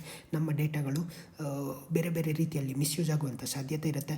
ಸೊ ನಾವು ಕೂಡ ಅಷ್ಟೇ ಅವೇರ್ ಆಗಿರಬೇಕು. ಯಾವ ಗೌಪ್ಯತಾ ನೀತಿಗಳನ್ನು ಓದದೆ ಸುಮ್ಮನೆ ಸೈನ್ ಮಾಡೋದು, ಇನ್ನೊಂದು ಮತ್ತೊಂದು ಮಾಡೋದ್ರಿಂದ ನಮಗೆ ನಾವೇ ವಿಕ್ಟಿಮ್ ಆಗುವಂಥ ಸಾಧ್ಯತೆ ಇರುತ್ತೆ. We must be well aware of the things. ಒಂದು ದೇಶ ಒಂದು ಚುನಾವಣೆ ಚರ್ಚೆ. ಈ ಬಾರಿ ಜಂಟಿ ಅಧಿವೇಶನ ಆಗ್ತಾಯಿದೆ. ನಮಗೆಲ್ಲ ಗೊತ್ತಿದೆ ಅಸೆಂಬ್ಲಿ ಅಂದ್ರೇನು, ಅದೇ ರೀತಿಯಲ್ಲಿ ಲೆಜಿಸ್ಲೇಟಿವ್ ಕೌನ್ಸಿಲ್ ಅಂದ್ರೇನು. ಎಲ್ಲ ರಾಜ್ಯಕ್ಕೂ ಅಸೆಂಬ್ಲಿ ಕಂಪಲ್ಸರಿ. ಲೆಜಿಸ್ಲೇಟಿವ್ ಕೌನ್ಸಿಲ್ ಅನ್ನುವಂಥದ್ದು ಕೇವಲ 6 ರಾಜ್ಯಗಳಲ್ಲಿ ಇರ್ತಕ್ಕಂಥದ್ದು. ಬೇರೆ ಬೇರೆ ಆ್ಯಕ್ಟ್ಗಳಲ್ಲಿ ಬೇರೆ ಬೇರೆ ರೀತಿಯಲ್ಲಿ ಇದನ್ನು ಸಂವಿಧಾನದಲ್ಲಿ ವಿವರಿಸಲಾಗಿದೆ. ಇಟ್ ಈಸ್ ಲೆಜಿಸ್ಲೇಟಿವ್ ಕೌನ್ಸಿಲ್ ಅನ್ನುವಂಥದ್ದು ಬ್ಯಾಕ್ಡೋರ್ ಎಂಟ್ರಿ ಅನ್ನುವಂಥ ಒಂದು ಕ್ರಿಟಿಸಿಸಮ್ ಇದ್ದರೆ, 2ನೇದು ಮೇಲ್ಮನೆ ಆದ ಕಾರಣ ಒಂದಷ್ಟು ಗಂಭೀರ ಚರ್ಚೆ ನಡೆಯುತ್ತೆ ಅಂತ. But fact of the matter, ರಾಜ್ಯಸಭೆ ಮತ್ತು ಲೋಕಸಭೆ ಕೆಲವೊಂದಷ್ಟು ಸಂದರ್ಭದಲ್ಲಿ ಈಕ್ವಲ್ ರೈಟ್ಸನ್ನು ಹೊಂದಿದೆ. ರಾಜ್ಯಸಭೆಯು ಕೂಡ ಈ ಕಾನ್ಸ್ಟಿಟ್ಯೂಷನಲ್ ಅಮೆಂಡ್ಮೆಂಟ್ ಸೇರಿದಂತೆ ಅಥವಾ ರಾಜ್ಯಗಳ ಸಂದರ್ಭದಲ್ಲಿ ಕಾನೂನು ಮಾಡಲಿಕ್ಕೆ, ಆಲ್ ಇಂಡಿಯಾ ಸರ್ವಿಸ್ ಮಾಡಲಿಕ್ಕೆ ರಾಜ್ಯಸಭೆಗೆ ಒಂದು ಪವರ್ ಇದೆ. ಆದರೆ ಲೆಜಿಸ್ಲೇಟಿವ್ ಕೌನ್ಸಿಲಿಗೆ ಅಂತ ಯಾವ ಸಭೆ ಒಂದೊಂದು ಪವರ್ ಕೂಡ ಇಲ್ಲ. ಹೆಚ್ಚಂದರೆ 4 ತಿಂಗಳ ಕಾಲ ಅದು ಒಂದು ಲೆಜಿಸ್ಲೇಷನನ್ನು ಡಿಲೇ ಮಾಡ್ಬೋದು. ಬಿಟ್ಟರೆ ಯಾವ ಲೆಜಿಸ್ಲೇಷನನ್ನು ತಾನು ತಡೆ ಹಿಡಿಯುವಂಥ ಅವಕಾಶ ಆಗಲಿ ಅಥವಾ ಅಂಥ ಒಂದು ಪವರ್ ಕೂಡ ಲೆಜಿಸ್ಲೇಟಿವ್ ಕೌನ್ಸಿಲಿಗಿಲ್ಲ. ಲೆಜಿಸ್ಲೇಟಿವ್ ಕೌನ್ಸಿಲಲ್ಲಿ ನಡೆಯುವಂಥ ಚರ್ಚೆಗಳನ್ನು ಅನೇಕ ಮಿನಿಸ್ಟರ್ಗಳಾಗಿರ್ಬೋದು ಸರ್ಕಾರ ಕೆಲವೊಮ್ಮೆ ಗಂಭೀರವಾಗಿಯೂ ತೆಗೆದುಕೊಳ್ಳೋದಿಲ್ಲ. ಯಾಕಂದರೆ ಅದಕ್ಕೆ ಒಂದೊಂದು ವೋಟಿಂಗ್ ರೈಟ್ಸು ಇಲ್ಲ, ಅಥವಾ ವೋಟಿಂಗ್ ಇನ್ ದ ಸೆನ್ಸ್ ಸರ್ಕಾರವನ್ನು ಈ ಸರ್ಕಾರದ ಏನು ಮೆಜಾರಿಟಿಯನ್ನು ಡಿಸೈಡ್ ಮಾಡುವಂಥ ರೈಟು ಇಲ್ಲ, ಅಥವಾ ಈ ಯಾವುದೇ ಬಿಲ್ಲನ್ನು ತಡೆ ಹಿಡಿಯುವಂಥ ಶಕ್ತಿ ಇಲ್ಲ. ಮೊದಲ ಇನ್ಸ್ಟೆನ್ಸ್ನಲ್ಲಿ 3 ತಿಂಗಳು, ನೆಕ್ಸ್ಟ್ ಇನ್ಸ್ಟೆನ್ಸ್ನಲ್ಲಿ 1 ತಿಂಗಳು ತಡೆ ಹಿಡಿಬೋದು. ಬಿಟ್ಟರೆ otherwise assembly is regarded as the first house and most powerful, ಅಥವಾ ಅದಕ್ಕೆ ಮೊದಲ ಸ್ಥಾನವನ್ನು ಕೊಡಲಾಗುತ್ತದೆ. ಬಟ್ ಬೇಸಿಕಲಿ ಇಂಥ ಒಂದು ಹೌಸಸ್ಗಳು ಇರೋದ್ರಿಂದ ಒಂದು ಕಡೆ ಸರ್ಕಾರದ ಬೊಕ್ಕಸಕ್ಕೆ ಲಾಸ್ ಅನ್ನೋದು ಸತ್ಯ, ಬ್ಯಾಕ್ ಡೋರ್ ಎಂಟ್ರಿಗೆ ಅವಕಾಶ ಇದೆ. ಅಟ್ ದ ಸೇಮ್ ಟೈಮ್ ಕೆಲವೊಂದಷ್ಟು ಎಕ್ಸ್ಪರ್ಟ್ಗಳು, ಕೆಲವೊಂದಷ್ಟು ಈ ಡೆಮೋಕ್ರಸಿಯಲ್ಲಿ ಉತ್ತಮರಾಗಿರ್ತಕ್ಕಂಥವ್ರಿಗೆ ಬರಲಿಕ್ಕೆ ಒಂದು ಅವಕಾಶವೂ ಕೂಡ ಇದೆ. ಚುನಾವಣೆಯಲ್ಲಿ ನೇರವಾಗಿ ಗೆಲ್ಲಿಕ್ಕೆ ಸಾಧ್ಯ ಇದ್ದಲ್ಲಿ ಅವರಿಗೊಂದು ಕೌನ್ಸಿಲ್ ಅನ್ನುವಂಥದ್ದು ಇರುತ್ತೆ. ಸರಿ, ಒಂದು ದೇಶ ಒಂದು ಚುನಾವಣೆ ಚರ್ಚೆ, ಈ ಬಾರಿ ಅದು ಚರ್ಚೆ ಆಗುತ್ತೆ ಮತ್ತು ಕೆಲವೊಂದಷ್ಟು ಮಸೂದೆಗಳು, ಸುಮಾರು 11 ಮಸೂದೆಗಳು ಮಂಡನೆಗೆ ತೀರ್ಮಾನ ಆಗುತ್ತೆ. ಅದು ಮಂಡನೆ ಆದಾಗ ನಾವು ಚರ್ಚೆ ಮಾಡೋಣ. ಆದರೆ ಒಂದು ದೇಶ ಒಂದು ಚುನಾವಣೆ, ಈಗಾಗಲೇ ಪ್ರಧಾನಮಂತ್ರಿ ನರೇಂದ್ರ ಮೋದಿ ಅವರು ಇತ್ತೀಚೆಗೆ ಮಾತಾಡ್ತಾ ನಮ್ಮ ದೇಶದಲ್ಲಿ ಒಂದು ದೇಶ ಒಂದು ಚುನಾವಣೆಯ ಬಗ್ಗೆ ಚರ್ಚೆ ಆಗಬೇಕು, ಬಹುಶಃ ಮುಂದಿನ ದಿನಗಳಲ್ಲಿ ಅದನ್ನು ಜಾರಿಗೆ ತರ್ಬೋದು ಅಂತ. ಇತ್ತೀಚೆಗೆ ವೋಟರ್ ಡೇ ಅನ್ನುವಂಥದ್ದು 25ನೇ ತಾರೀಕು ನಾವು ಎಲ್ಲರೂ ಸೆಲೆಬ್ರೇಟ್ ಮಾಡಿದ್ವಿ. ಅದರ ಪ್ರಕಾರ 2-3 ರಿಫಾರ್ಮನ್ನು ನಮ್ಮ ಎಲೆಕ್ಷನ್ ಕಮಿಷನ್ ಹೇಳಿದೆ. ಒಂದು ವೋಟಿಂಗ್ ಅಂಥೇಳಿ, ವೋಟಿಂಗ್ ಅಂತ ಹೇಳಿದರೆ ಈ ನೀವು ಬೇರೆ ಬೇರೆ ರಾಜ್ಯಗಳಲ್ಲೋ ಅಥವಾ ಬೇರೆ ಕಡೆಗಳಲ್ಲಿ ಕೆಲಸ ಮಾಡ್ತಾ ಇರ್ತೀರಿ, ನಿಮ್ಮ ಊರಿಂದ ದೂರ ಇರ್ತೀರಿ, ವೋಟ್ ಮಾಡಲಿಕ್ಕೋಸ್ಕರ ಪೋಸ್ಟಲ್ ಬ್ಯಾಲೆಟು ಅಥವಾ ನೇರವಾಗಿ ಇಲ್ಲಿ ಬರಬೇಕು, ಎರಡೇ ಅವಕಾಶ ಇರ್ತಕ್ಕಂಥದ್ದು. ಪೋಸ್ಟಲ್ ಬ್ಯಾಲೆಟ್ ಮೋಸ್ಟ್ಲಿ ಅದು ಸರ್ವಿಸ್ ಮ್ಯಾನ್ಗಳಿಗೆ ಇರ್ತಕ್ಕಂಥದ್ದು. ಅಂಥ ಸಂದರ್ಭದಲ್ಲಿ ಏನು ಮಾಡ್ಬೋದು ಅಂತ ಹೇಳಿದ್ರೆ, ನೀವೆಲ್ಲಿದ್ದೀರಿ ಅಲ್ಲಿನ ಪೋಲಿಂಗ್ ಬೂತಿಗೆ ಹೋಗಿಬಿಟ್ಟು ನಿಮ್ಮ ವೋಟರ್ ಕಾರ್ಡಿನ ಮೂಲಕ ಒಂದು ಪೋಲ್ ಮಾಡ್ಬೋದು ಅಂತ. 2ನೇ ರಿಫಾರ್ಮ್ ಮಾಡಿರ್ತಕ್ಕಂಥದ್ದು ವೋಟರ್ ಕಾರ್ಡು. ಎಲ್ಲಾದರೂ ಇರಿ, ನೀವು ಆಧಾರ್ ರೀತಿಯಲ್ಲೇ ಅಥೆಂಟಿಕೇಟೆಡ್ ಆದಂಥ, ಡೌನ್ಲೋಡ್ ಮಾಡಿಕೊಳ್ಳಬಹುದಾದಂಥ, ಫ್ರೀಯಾಗಿ ಸಿಗ್ಬೋದಾದಂಥ ವೋಟರ್ ಕಾರ್ಡು. ಇದು ಒಂದು ರೀತಿಯಲ್ಲಿ ಮಹತ್ವದ ರಿಫಾರ್ಮ್ ಕೂಡ. ಅನೇಕರದ್ದು ಹೆಸರಿರಲ್ಲ ಅಥವಾ ವೋಟರ್ ಕಾರ್ಡೇ ಇರಲ್ಲ, ಕಳೆದೋಯ್ತು ಇನ್ನೊಂದು ಮತ್ತೊಂದಕ್ಕೆ ಪರಿಹಾರ ವೋಟರ್ ಕಾರ್ಡು ಮತ್ತು ವೋಟಿಂಗ್ ಅನ್ನುವಂಥದ್ದು. 3ನೇದು ಭಾಳ ಪ್ರಮುಖವಾಗಿ ಈ ಬ್ಲಾಕ್ ಚೈನ್ ಟೆಕ್ನಾಲಜಿಯನ್ನು ಬಳಸ್ಕೊಂಡು ನಾವು ವೋಟಿಂಗನ್ನು ಇನ್ನಷ್ಟು ಸುಧಾರಣೆ ಮಾಡ್ತೇವೆ, ಇನ್ನಷ್ಟು ಟ್ರಾನ್ಸ್ಪರೆಂಟ್ ಮಾಡ್ತೇವೆ, ಡೇಟಾವನ್ನು ಅವೈಲಬಿಲಿಟಿ ಮಾಡ್ತೇವೆ, ಪಬ್ಲಿಕ್ಕಿಗೆ ಸ್ಕ್ರೂಟಿನಿಗೆ ಅವಕಾಶ ಮಾಡಿಕೊಡ್ತೇವೆ, ಹಾಗಾಗಿ ಹೆಚ್ಚು ಯಾವುದೇ ಟೀಕೆ ಬರದಂತೆ ನೋಡಿಕೊಳ್ತೇವೆ ಅನ್ನೋದನ್ನು ಕೂಡ ಹೇಳಿದೆ. ಈ 3 ರಿಫಾರ್ಮ್ಗಳ ಮೂಲಕ ಒಂದು ದೇಶ ಒಂದು ಚುನಾವಣೆ ಅನ್ನೋದಕ್ಕೆ ಒಂದು ಪೂರ್ವ ಭೂಮಿಕೆ ಸಿದ್ಧ ಆಗ್ತಾ ಇದೆ.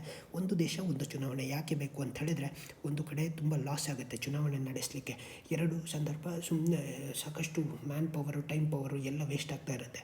3ನೇದು ಒಂದು ಚುನಾವಣೆ, ಅದು ದೇಶದ್ದಾಗಿರ್ಬೋದು ರಾಜ್ಯದ್ದಾಗಿರ್ಬೋದು, ಒಂದು ಸ್ಟ್ರೀಮ್ಲೈನ್ಡ್ ಆದಂಥ ಸಂದರ್ಭದಲ್ಲಿದ್ದರೆ ಜನರಿಗೂ ಕೂಡ ಸುಲಭವಾಗಿ ತಮ್ಮ ಡಿಸಿಷನ್ ಮಾಡ್ಕೊಂಡು ಬರಲಿಕ್ಕೆ ಸಾಧ್ಯ ಅಂತ.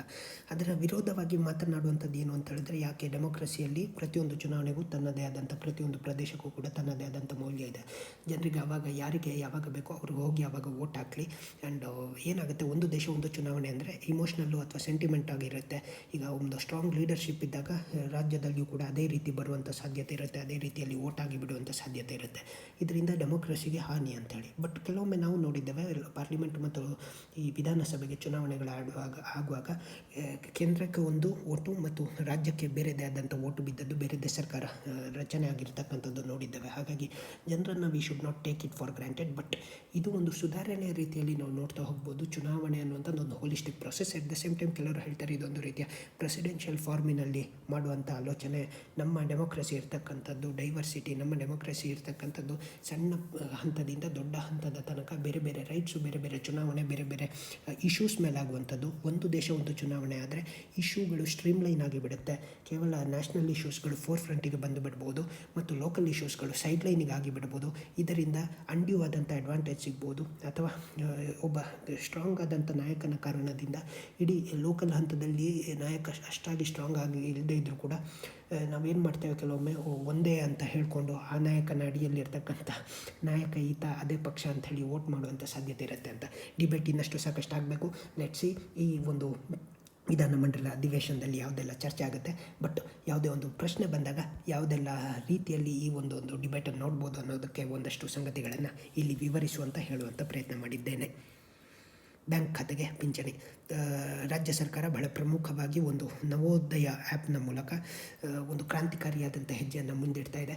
ಆಂಧ್ರದಲ್ಲಿ ಈಗಾಗಲೇ ಏನಿದೆ ಅಂತ ಹೇಳಿದರೆ, ಈ ವಲ್ನರೇಬಲ್ ಸೆಕ್ಷನು ಬಡವರಿಗೆ ಸುಮಾರು 25,000ಕ್ಕಿಂತ ಕಡಿಮೆ ಆದಾಯ ಇರತಕ್ಕಂಥವರಿಗೆ ಏನು ಮಾಡುತ್ತಿದೆ, ಡೈರೆಕ್ಟ್ ಕ್ಯಾಶ್ ಟ್ರಾನ್ಸ್ಫರ್ ಮಾಡ್ತಾ ಇದೆ. ಬಟ್ ಕರ್ನಾಟಕದಲ್ಲಿ ಏನಿತ್ತು, ಈ ಅವರೇ ಅಪ್ಲಿಕೇಶನ್ ತಗೊಂಡು ಹೋಗಿ ಬೇರೆ ಬೇರೆ ಇಲಾಖೆಗಳ ಮುಂದೆ ಹೋಗಿ ನಿಲ್ಲಬೇಕಿತ್ತು, ನಮಗೆ ಮಾಡಿಕೊಡಿ, ನಮ್ಮದು ಪಿಂಚಣಿ ಸಿಗ್ತಾ ಇಲ್ಲ, ಹಾಗಿಲ್ಲ ಹೀಗಿಲ್ಲ. ಈ ನವೋದಯ ಆ್ಯಪಿನ ಮೂಲಕ ನೀವು ಆ್ಯಪಿನಲ್ಲಿ ನಿಮ್ಮ ಮಾಹಿತಿಗಳನ್ನು ಅಪ್ಡೇಟ್ ಮಾಡುವ ಮೂಲಕ ಮಾಡಿಕೊಂಡ್ರೆ ಸರ್ಕಾರವೇ ನಿಮ್ಮ ಮನೆ ಬಾಗಿಲಿಗೆ ಬಂದು ನಿಮ್ಮ ಫಲಾನುಭವಿಗಳನ್ನು ಗುರುತಿಸಿ ಪಿಂಚಣಿಗಳನ್ನು ಒದಗಿಸುವಂಥ ಕೆಲಸ ಮಾಡುತ್ತೆ. ಆ ಮೂಲಕ ಜನರಿಗೆ ನೇರವಾಗಿ ಈ ಪಿಂಚಣಿಯನ್ನು ಒದಗಿಸುವಂಥ ಒಂದು ಮಹತ್ವದ ಸುಧಾರಣೆಯತ್ತ ಸರ್ಕಾರ ಕೈಗೊಂಡಿರ್ತಕ್ಕಂಥದ್ದು ಬಹಳ ಅತ್ಯುತ್ತಮವಾದಂಥ ಬೆಳವಣಿಗೆ. ಇಲ್ಲಿ ಇದರ ಮುಂದುವರಿದ ಭಾಗವಾಗಿ ಇಲ್ಲಿ ಇನ್ನೊಂದು ಸುದ್ದಿಯನ್ನು ನಾವು ನೋಡಲೇಬೇಕು. ಯಾಕಂದರೆ ಇದಾಗಲೇ ಉಡುಪಿಯಲ್ಲಿ ಒಂದು ಪೈಲಟ್ ಬೇಸಿಸ್ನಲ್ಲಿ ಸಕ್ಸಸ್ಫುಲ್ಲಾಗಿ ಇಂಪ್ಲಿಮೆಂಟ್ ಆಗಿರ್ತಕ್ಕಂಥದ್ದು. ಆ್ಯಂಡ್ ಹೀಗೆ ಆಗಿರುವುದರಿಂದ ಪಿಂಚಣಿ ವ್ಯವಸ್ಥೆಯಲ್ಲಿ ದೊಡ್ಡ ಮಟ್ಟದ ಸುಧಾರಣೆ, ಜನರಿಗೆ ಸಾಕಷ್ಟು ಸಹಾಯ. ಆ್ಯಂಡ್ ಬಹಳ ಪ್ರಮುಖವಾಗಿ ಸುಮಾರು 88.64 ಲಕ್ಷ ಫಲಾನುಭವಿಗಳಿಗೆ ಇದರಿಂದ ಲಾಭ ಆಗುತ್ತೆ. ರಾಜ್ಯದಲ್ಲಿ 9 ವಿವಿಧ ಮಾಸಿಕ ಪಿಂಚಣಿಗಳಿದೆ. ಆ್ಯಂಡ್ 1 ಬಾರಿ ಸಹಾಯಧನ ನೀಡುವ 3 ಯೋಜನೆಗಳು ಜಾರಿಯಲ್ಲಿವೆ. ಆ್ಯಂಡ್ ಈಗಾಗಲೇ ಸರ್ಕಾರ ಸುಮಾರು 75,000 ಕೋಟಿಯನ್ನು ಇದಕ್ಕೋಸ್ಕರ ವಿನಿಯೋಗ ಮಾಡ್ತೀನಿ ಅಂತ ಹೇಳಿದೆ. ಆದಾಯ ಮಿತಿಯನ್ನು 12,000ದಿಂದ 32,000ಕ್ಕೆ ಏರಿಕೆ ಮಾಡಿದೆ. ನಮಗೆಲ್ಲ ಗೊತ್ತಿರಬೇಕು, ಈ ನಮ್ಮ ರಾಜ್ಯದಲ್ಲಿ ಆಗಿರ್ಬೋದು, ದೇಶದಲ್ಲಿ ಆಗಿರ್ಬೋದು, ಹಿರಿಯ ನಾಗರಿಕರು, ಅದರಲ್ಲೂ ವಲ್ನರೇಬಲ್ ಸೆಕ್ಷನಲ್ಲಿ ಇರ್ತಕ್ಕಂಥವ್ರು ಸಾಕಷ್ಟು ಈ ಸಮಸ್ಯೆಯನ್ನು ಎದುರಿಸ್ತಾ ಇದ್ದಾರೆ. ಇತ್ತೀಚೆಗೆ ಅದರ ಬಗ್ಗೆಯೂ ಕೂಡ ಒಂದು ವರದಿ ಬಂದಿತ್ತು. ಆ್ಯಂಡ್ ಅವರು ಹೇಳಿದರು, ನಮ್ಮನ್ನು ಮಕ್ಕಳು ನೋಡ್ಕೊಳ್ಳಲ್ಲ ಅಥವಾ ಬೇರೆ ರೀತಿಯಲ್ಲಿ ಬೇರೆ ಬೇರೆ ಸಮಸ್ಯೆಗಳು, ಆರ್ಥಿಕ ಇನ್ನೊಂದು ಮತ್ತೊಂದು. ಹಾಗಾಗಿ ಅವರ ಆರೋಗ್ಯ ಸೇರಿದಂತೆ ಆಮೇಲೆ ಅವರ ಒಂದು ಏಜ್ ರಿಲೇಟೆಡ್ ಆದಂಥ ಏಲ್ಮೆಂಟ್ಸಿಗೆ ಸಂಬಂಧಪಟ್ಟ ಹಾಗೆ ಅವರಿಗೂ ಕೂಡ ಒಂದು ಫಿಸಿಕಲ್ ಸಸ್ಟೈನಬಿಲಿಟಿಯನ್ನು ಒದಗಿಸಿಕೊಡುವಂಥ ನಿಟ್ಟಿನಲ್ಲಿ ಮತ್ತು ಆ ಪ್ರಾಯದಲ್ಲಿ ಅವರು ಸರ್ಕಾರಿ ಕಚೇರಿಗಳಿಗೆ ಅಲೆಯುವುದನ್ನು ತಪ್ಪಿಸುವಂಥ ದೃಷ್ಟಿಯಲ್ಲಿ ನವೋದಯ ಅನ್ನುವಂಥ ಆ್ಯಪ್ ಒಂದು ರೆವಲ್ಯೂಷನರಿಯಾಗಿ ಕೆಲಸ ಮಾಡಲಿ. ಆ್ಯಂಡ್ ಬಹಳ ಇಂಪಾರ್ಟೆಂಟು, ಅವರಿಗೆ ಸಿಗ್ಬೋದಾದಂಥ, ನಾವು ಇವತ್ತು ಡೆಮೋಗ್ರಫಿಕ್ ಡಿವಿಡೆಂಟ್ ಎಲ್ಲ ಯಂಗ್ ಸೊಸೈಟಿಯ ಬಗ್ಗೆ ಮಾತಾಡ್ತಾ ಇದ್ದೇವೆ, ಆದರೆ ಏಜ್ ಓಲ್ಡ್ ಬಗ್ಗೆ ಯಾರೂ ಮಾತಾಡ್ತಾ ಇಲ್ಲ. ಬಹುಶಃ ಇಂಥ ಒಂದೊಂದು ಮಾಸಾಶನಗಳು, ಪಿಂಚಣಿಗಳು ಅವರಿಗೆ ಸಿಗೋದ್ರ ಮೂಲಕ ಸಮಯದಲ್ಲಿ ಮತ್ತು ಡೈರೆಕ್ಟ್ ಕ್ಯಾಶ್ ಟ್ರಾನ್ಸ್ಫರ್ ಮತ್ತು ಅವರಿಗೆ ಬೇಕಾದಾಗ ಅವರ ಮನೆಗೆ ಹೋಗಿ ಕೊಡೋದ್ರಿಂದ it will be a very good booster and it is going to be very helpful for them. And ಮುಂದಿನ ಸುದ್ದಿಗೆ ಹೋಗೋದಾದರೆ, ಪ್ರಕೃತಿಯ ಮೌಲ್ಯಗಳೊಂದಿಗೆ ಬದುಕು ರೂಪಿಸೋಣ ಅನ್ನುವಂಥದ್ದು.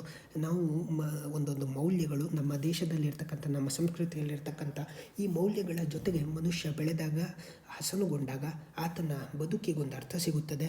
ಆ್ಯಂಡ್ ಮೋರ್ ಓವರ್ ಬರೀ ನಾವು ಏನು ಸದಾಶಯಗಳಿರಬೇಕು, ಕೇವಲ ನಾವು ಎಥಿಕ್ಸು, ಇಂಟಿಗ್ರಿಟಿ, ಆ್ಯಪ್ಟಿಟ್ಯೂಡ್ನಲ್ಲಿ ನೋಡ್ತಾ ಹೋಗ್ತೇವೆ, ಕೇಸ್ ಸ್ಟಡೀಸ್ಗಳಲ್ಲಿ ನೋಡ್ತಾ ಹೋಗ್ತೇವೆ.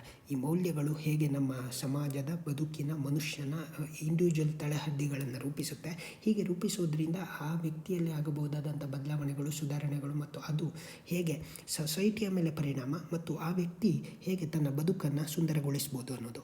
UPI ಪಾವತಿ ಬಗ್ಗೆ ಮಾತಾಡ್ತಾ ಇದ್ದಾರೆ. ಇವತ್ತು ನಮ್ಮ ಡಿಮಾನಿಟೈಸೇಷನ್ ಆದಮೇಲೆ ಕಾರ್ಡ್ಲೆಸ್ ಟ್ರಾನ್ಸಾಕ್ಷನ್ ಅನ್ನುವಂಥದ್ದು ಹೆಚ್ಚಿನ ಪ್ರಮಾಣದಲ್ಲಾಯಿತು. ಈಗ UPI ಬಗ್ಗೆ ಮಾತಾಡ್ತಾ ಇದ್ದೇವೆ. National payment corporation of India, ನಮ್ಮ ಭಾರತ್ ಪೇ, ಈ ಥರದ್ದೆಲ್ಲವೂ ಕೂಡ ಮಾಡಿತ್ತು, ಭೀಮ್ ಆ್ಯಪ್ಗಳು. ಅದೇ ರೀತಿಯಲ್ಲಿ ಪ್ರೈವೇಟ್ಗಳು ಕೂಡ ಬೇರೆ ಬೇರೆ ಪೇಮೆಂಟನ್ನು ಕೊಡ್ತವೆ. ಇವು ಕಾರ್ಡನ್ನು ನೀವು ಅಟ್ಯಾಚ್ ಮಾಡಿದ್ರೆ ಸಾಕು, ಕಾರ್ಡನ್ನು ಕ್ಯಾರಿ ಮಾಡಬೇಕಾಗಿಲ್ಲ. ಬಟ್ ಒಂದು ಡಿಜಿಟಲ್ ಟ್ರಾನ್ಸಾಕ್ಷನ್ ಆಗುವಂಥದ್ದು ಉತ್ತಮ ಒಂದು ಬೆಳವಣಿಗೆಯಲ್ಲಿದೆ ಎಕಾನಮಿ ಅನ್ನುವಂಥದ್ದು. ಇಂಟರ್ನೆಟ್ ಪೆನೆಟ್ರೇಷನು, ಸ್ಮಾರ್ಟ್ಫೋನು ಮತ್ತು ಈ ಆಧಾರ್ ಆಗಿರ್ಬೋದು, ಪಾನ್ ಕಾರ್ಡ್ ಆಗಿರ್ಬೋದು, ಇವುಗಳ ಅಟ್ಯಾಚ್ಮೆಂಟ್ ಆಗಿದ್ದರ ಒಂದು ಸ್ವರೂಪವು ಇರ್ಬೋದು. ಇವೆಲ್ಲವೂ ಕೂಡ ಫಾರ್ಮಲೈಸೇಷನ್ ಆಫ್ ಎಕಾನಮಿಯ ಒಂದು ಭಾಗ. ಬಟ್ ಸ್ಥಳದಲ್ಲೇ ಕೂತ್ಕೊಂಡು ಕ್ಯಾಶ್ಲೆಸ್ ಆಗಿ ಒಂದು ಟ್ರಾನ್ಸಾಕ್ಷನ್ ಆಗ್ತಾ ಇರ್ತಕ್ಕಂಥದ್ದು, ಅದು ಟೈರ್ 2, ಟೈರ್ 3 ಸಿಟೀಸ್ಗಳಲ್ಲೂ ಆಗ್ತಾ ಇರ್ತಕ್ಕಂಥದ್ದು. It's a wonderful thing. Bharat economic ಲಿಟ್ರಸಿಯಲ್ಲಿ, ಫಿನಾನ್ಷಿಯಲ್ ಲಿಟ್ರಸಿ ಮತ್ತು ಈ ಡಿಜಿಟಲ್ ಟ್ರಾನ್ಸಾಕ್ಷನ್ ಲಿಟ್ರಸಿಯಲ್ಲಿ ಯಾವ ಹಂತದಲ್ಲಿದೆ ಅನ್ನೋದನ್ನು ಕೂಡ ಇದು ತಿಳಿಸುತ್ತಾ ಹೋಗುತ್ತೆ. ಇದರ ಜೊತೆಗೆ ಒಂದು ಚಾಲೆಂಜಸ್ ಯಾವಾಗಲೂ ಇದ್ದದ್ದೇ ಆನ್ಲೈನ್ ಫಿಶಿಂಗ್ಗಳು, ಡೇಟಾ ಲೀಕ್ಗಳು ಮತ್ತು ಹೀಗೆ UPI ಕೊಡ್ತಕ್ಕಂಥ ಸರ್ವಿಸಸ್ಗಳು ಬೇರೆಯವರ ಹ್ಯಾಕ್ಗಳಿಗೆ ಒಂದೊಂದು ಬಲಿಯಾಗದಂತೆ ಅಥವಾ ಅದಕ್ಕೆ ವಲ್ನರೇಬಲ್ ಆಗದಂತೆ ಮತ್ತು ಜನರ ಡೇಟಾ ಲೀಕ್ ಆಗದಂತೆ, ಜನರಿಗೆ ಯಾರ್ಯಾರು ಫೋನ್ ಮಾಡುವಂಥದ್ದು ನಾವು ಪೇಟಿಎಮ್ಮಿಂದ ಮಾಡ್ತೇವೆ, ಫೋನ್ಪೇಯಿಂದ ಮಾಡ್ತೇವೆ, ಗೂಗಲ್ ಪೇಯಿಂದ ಮಾಡ್ತೇವೆ, ಈ ಡೇಟಾ ಕೊಡಿ, ಆ ಡೇಟಾ ಕೊಡಿ ಅಂತ ಜನರು ಕೇಳದೆ ಏನಾದರೂ ಬಲಿಯಾಗಿ ಬಿಟ್ಟರೆ, ಕೊಟ್ಟು ಬಿಟ್ಟರೆ ಅವರ ಸಂಪೂರ್ಣ ಬ್ಯಾಂಕ್ ಖಾತೆ ಸುಮ್ಮನೆ ಆಗುವಂಥ ಸಾಧ್ಯತೆ ಇರುತ್ತೆ.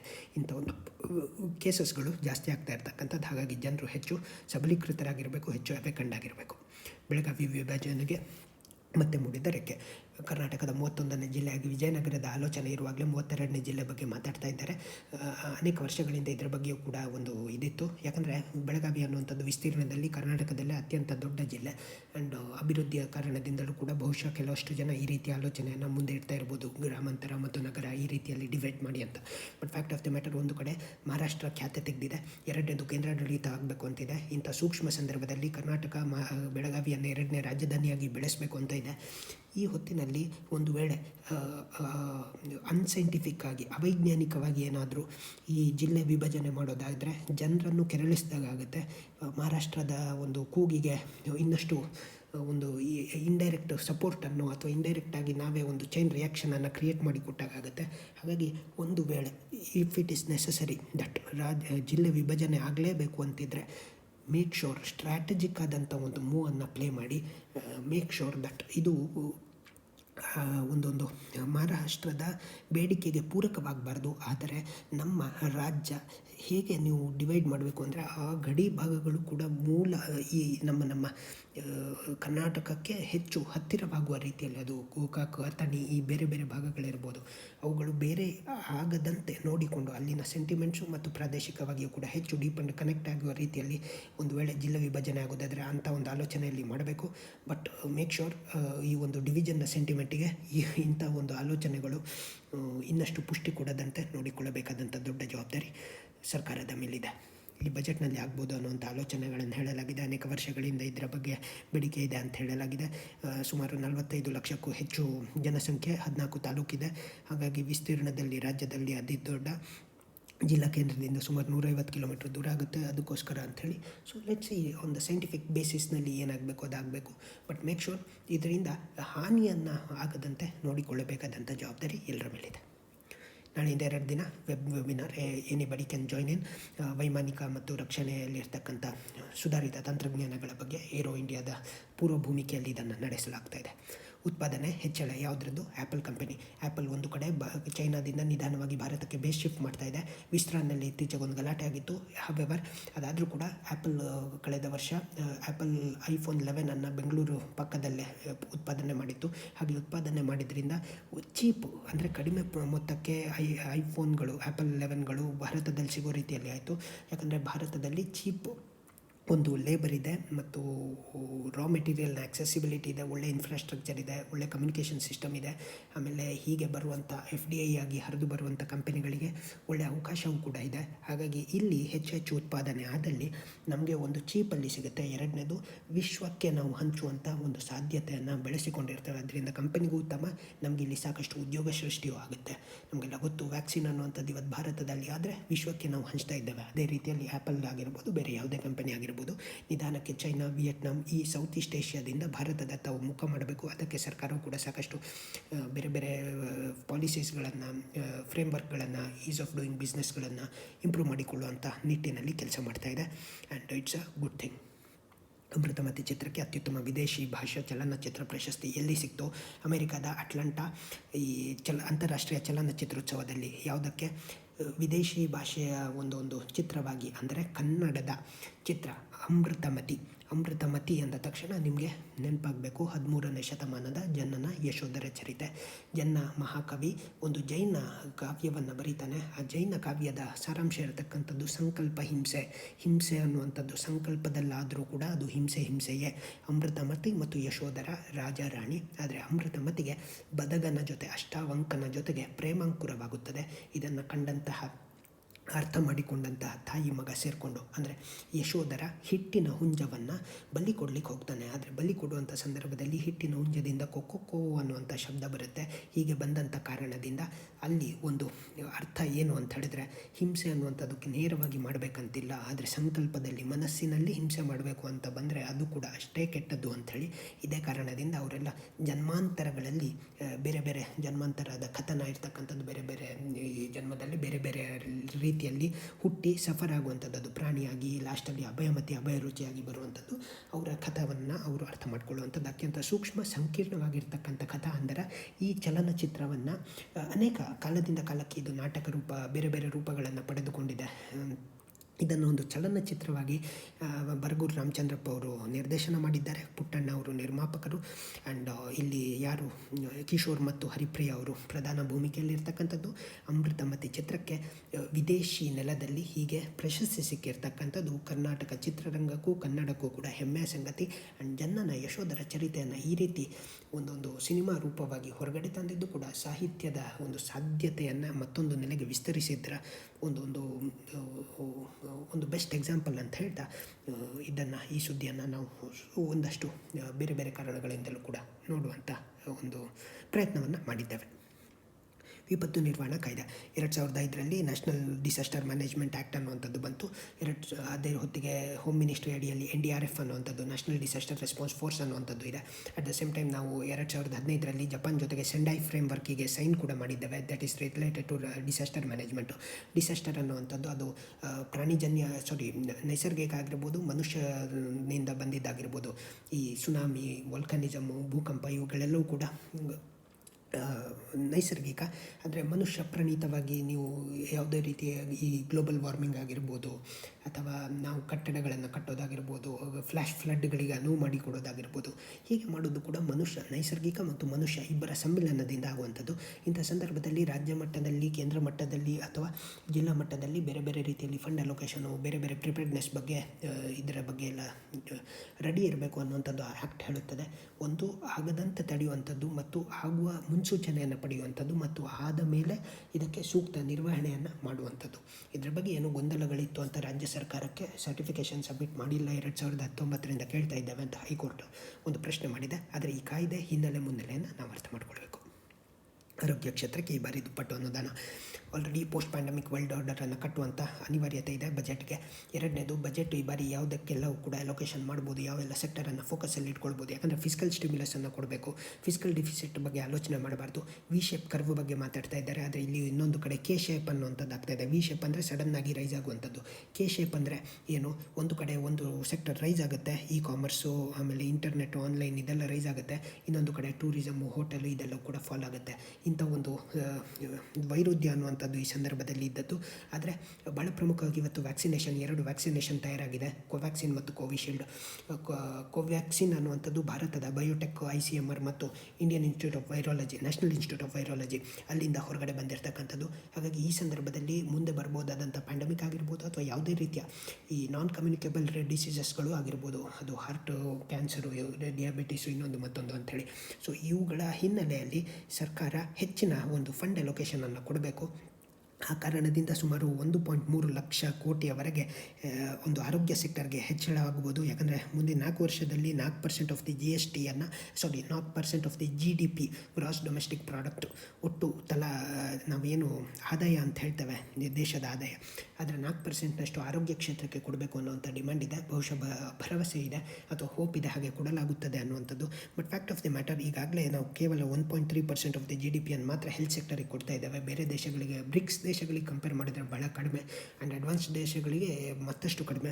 ಹಾಗಾಗಿ ಪ್ಯಾಂಡಮಿಕ್ ಆಗಿರ್ಬೋದು, ಬೇರೆ ಯಾವುದೇ ಒಂದು ಅನ್ಡ್ಯೂ ಚಾಲೆಂಜಸ್ಗಳನ್ನು ಫೇಸ್ ಮಾಡುವಂಥ ಸಂದರ್ಭದಲ್ಲಿ ಹೆಲ್ತ್ ಸೆಕ್ಟರಿಗೆ ನಾವು ಪ್ರಧಾನವಾಗಿ ಹೆಚ್ಚಿನ ಆದ್ಯತೆಯನ್ನು ಕೊಡಬೇಕು. ಅದು ಪ್ರೈಮರಿ ಸೆಕ್ಟರ್ ಆಗಿರ್ಬೋದು, ಸೆಕೆಂಡರಿ ಸೆಕ್ಟರ್ ಆಗಿರ್ಬೋದು, ಟರ್ಷರಿ ಸೆಕ್ಟರ್ ಆಗಿರ್ಬೋದು, ಪ್ರಧಾನಮಂತ್ರಿ ಜನ ಆರೋಗ್ಯ ಯೋಜನೆ ಅಂಥದ್ದಾಗಿರ್ಬೋದು. ಸೊ ಆಲ್ ಓವರ್ ಇದನ್ನೆಲ್ಲವೂ ಕೂಡ ಇನ್ನಷ್ಟು ಸಕ್ಸಸ್ಫುಲ್ ಆಗಬೇಕು. ಹೆಚ್ಚು ಜನರಿಗೆ ಚೀಪ್ ಆದಂಥ ಮೆಡಿಕಲ್ ಸರ್ವಿಸಸ್ ಸಿಗಬೇಕು ಅಂತ ಹೇಳಿದ್ರೆ ಸರ್ಕಾರವೇ ಹೆಚ್ಚಿನ ಫಂಡನ್ನು ಕೊಡಬೇಕು. ಅದಕ್ಕೋಸ್ಕರ ಆರೋಗ್ಯ ಕ್ಷೇತ್ರಕ್ಕೆ ಹೆಚ್ಚಿನ ಫಂಡ್ ಅಲೋಕೇಶನ್ ಬರ್ಬೋದು ಅನ್ನುವಂಥ ನಿರೀಕ್ಷೆ ಇದೆ. ಆತ್ಮಾವಲೋಕನ, ಇತ್ತೀಚೆಗೆ ಜನವರಿ 26ನೇ ತಾರೀಕು ನಮ್ಮ ದೇಶದಲ್ಲಿ ರೈತರು ಟ್ರ್ಯಾಕ್ಟರ್ ರ್ಯಾಲಿ ಮಾಡ್ತೇವೆ ಅಂಥೇಳಿ ಡೆಲ್ಲಿಯಲ್ಲಿ ಒಂದು ರೀತಿಯ ದಾಂಧಲೆ ನಡೆಸಿದ್ದು. ಕೆಲವರು ಹೇಳ್ತಾರೆ ನಾವು ರೈತರು ಮೂಲ ಅಲ್ಲ, ಆದರೆ ದಾರಿ ತಪ್ಪಿತು, ದಿಕ್ಕು ತಪ್ಪಿತು, ಡೆಲ್ಲಿ ಫೋರ್ಟಿಗೆ ಹೋಗಿದ್ದು ಯಾರೋ ಬೇರೆಯವ್ರು ಮಾಡಿದ್ದು, ಇನ್ನೊಂದು ಮತ್ತೊಂದು. ಬಟ್ ಎನಿಹೌ ಇಲ್ಲಿ ಬೇಸಿಕ್ ಫ್ಯಾಕ್ಟರ್ ಏನು ಅರ್ಥ ಆಗ್ತಾ ಇದೆ ಅಂದರೆ, ದೆಹಲಿಯಲ್ಲಿ ಸುಮಾರು 50 ದಿನಗಳಿಂದ ಸಿಂಗು ಬಾರ್ಡ್ರ್ನಲ್ಲಿ ನಡೀತಾ ಇದ್ದಂಥ ರೈತ ಆಂದೋಲನ ದಿಕ್ಕು ತಪ್ಪಿರ್ತಕ್ಕಂಥದ್ದು ಸತ್ಯ. ಕಾನೂನಾತ್ಮಕವಾಗಿ ಕಾನೂನಿಗೋಸ್ಕರ ಫೈಟ್ ಮಾಡ್ತಾ ಇದ್ದದ್ದು, ತಮ್ಮ ರೈಟ್ಸ್ಗೋಸ್ಕರ ಫೈಟ್ ಮಾಡ್ತಾ ಇದ್ದಿದ್ದು ಕೆಲವೊಂದು ಕಡೆ ಮಿಸ್ಯೂಸ್ ಆಗಿ ಕಾನೂನು ಬಾಹಿರ ಆಗಿದ್ದನ್ನು ಕೂಡ ನಾವೆಲ್ಲ ನೋಡಿದ್ದೇವೆ. ಯಾರೇ ಮಿಸ್ಯೂಸ್ ಮಾಡ್ಕೊಂಡಿರಲಿ, it is a time that ರೈತ ಮೂವ್ಮೆಂಟ್ ಅನ್ನುವಂಥದ್ದು ಈಗ ಸರ್ಕಾರದ ಜೊತೆಗೆ ಮತ್ತೆ ಕೂತ್ಕೊಂಡು, ಒಂದು ಕಡೆ ಸರ್ಕಾರ ಈ ಹಂತಕ್ಕೆ ಹೋಗಲಿಕ್ಕೆ ಬಿಡಬಾರ್ದು. ಅಟ್ ದ ಸೇಮ್ ಟೈಮ್ ರೈತರು ಕೂಡ ತಮ್ಮ ಹಕ್ಕಿನ ಹೆಸರಿನಲ್ಲಿ ಅರಾಜಕತೆಯನ್ನು ಸೃಷ್ಟಿಸುವಂಥ ಕೆಲಸ ಮಾಡಬಾರ್ದು. ಮೊನ್ನೆ ಆಗಿದ್ದು ದಟ್ ಈಸ್ ಸೆಡ್ ಅಮೇರಿಕಾದಲ್ಲಿ ಆದಂಥ ಕ್ಯಾಪಿಟಲ್ ಹಿಲ್ ಸೀಸ್ ಮೂಮೆಂಟ್ನ ರೀತಿಯಲ್ಲಿ ಆಗಿ ಹೋಯಿತು ಅಂತ. ಬಟ್ ಏನೇ ಆದರೂ ಕೂಡ ಅದು ಶಾಂತಿಯನ್ನು ಕೆದಡುವಂಥದ್ದು, ಪೊಲೀಸರ ಮೇಲೆ ದಾಳಿ ಆಗುವಂಥದ್ದು, ಡೆಲ್ಲಿಯಲ್ಲಿ ಒಂದು ಹಿಂಸಾಚಾರವನ್ನು ಸೃಷ್ಟಿ ಮಾಡಿದ್ದು, ಇದೆಲ್ಲವೂ ಕೂಡ ತಪ್ಪು. It is a right time that ಇಬ್ಬರು ಕೂತ್ಕೊಂಡು, ಸರ್ಕಾರ ಮತ್ತು ರೈತರು ಇಬ್ಬರು ಕೂತ್ಕೊಂಡು ಒಂದು ಮ್ಯೂಚುವಲ್ ಕನ್ಸೆನ್ಸಸ್ಸಿಗೆ ಬರಬೇಕು. ಸರ್ಕಾರ ಯಾವಾಗ ಹೇಳ್ತು ನಾವು 1 ವರ್ಷದಿಂದ 18 ತಿಂಗಳ ಕಾಲ ಇದನ್ನು ಡಿಲೇ ಮಾಡ್ತೇವೆ ಅಂತೇಳಿ, ದಟ್ ವಾಸ್ ದ ಟೈಮ್. ರೈತರು ಕೂಡ ಈ ಒಂದು ಹೋರಾಟಕ್ಕೆ ಬಂದ್ ಮಾಡಿ ಮುಂದೆ ಹೋಗಬೇಕಿತ್ತು. ಸರ್ಕಾರದ ಮುಂದೆ ನಿಂತು 1.5 ವರ್ಷಗಳ ಕಾಲ ಈ ಮುಂದಿನ ಸುತ್ತಿನ ಮಾತುಕತೆಯನ್ನು ನಡೆಸೋಣ ಅಂತ ಹೇಳಬೇಕಿತ್ತು. ಇವಾಗಲೂ ಕೂಡ ಸಮಯ ಮಿಂಚಿಲ್ಲ. ಇಬ್ಬರು ಕೂಡ ಈಗೋವಾಗಿ ಅದನ್ನು ತೆಗೆದುಕೊಳ್ಳದೆ ಪರಿಹಾರಾರ್ಥವಾಗಿ ನೋಡಬೇಕು. ಸೇತುವೆ ಬೆಸೆಯುವಂಥ ಕೆಲಸ ಆಗಬೇಕು.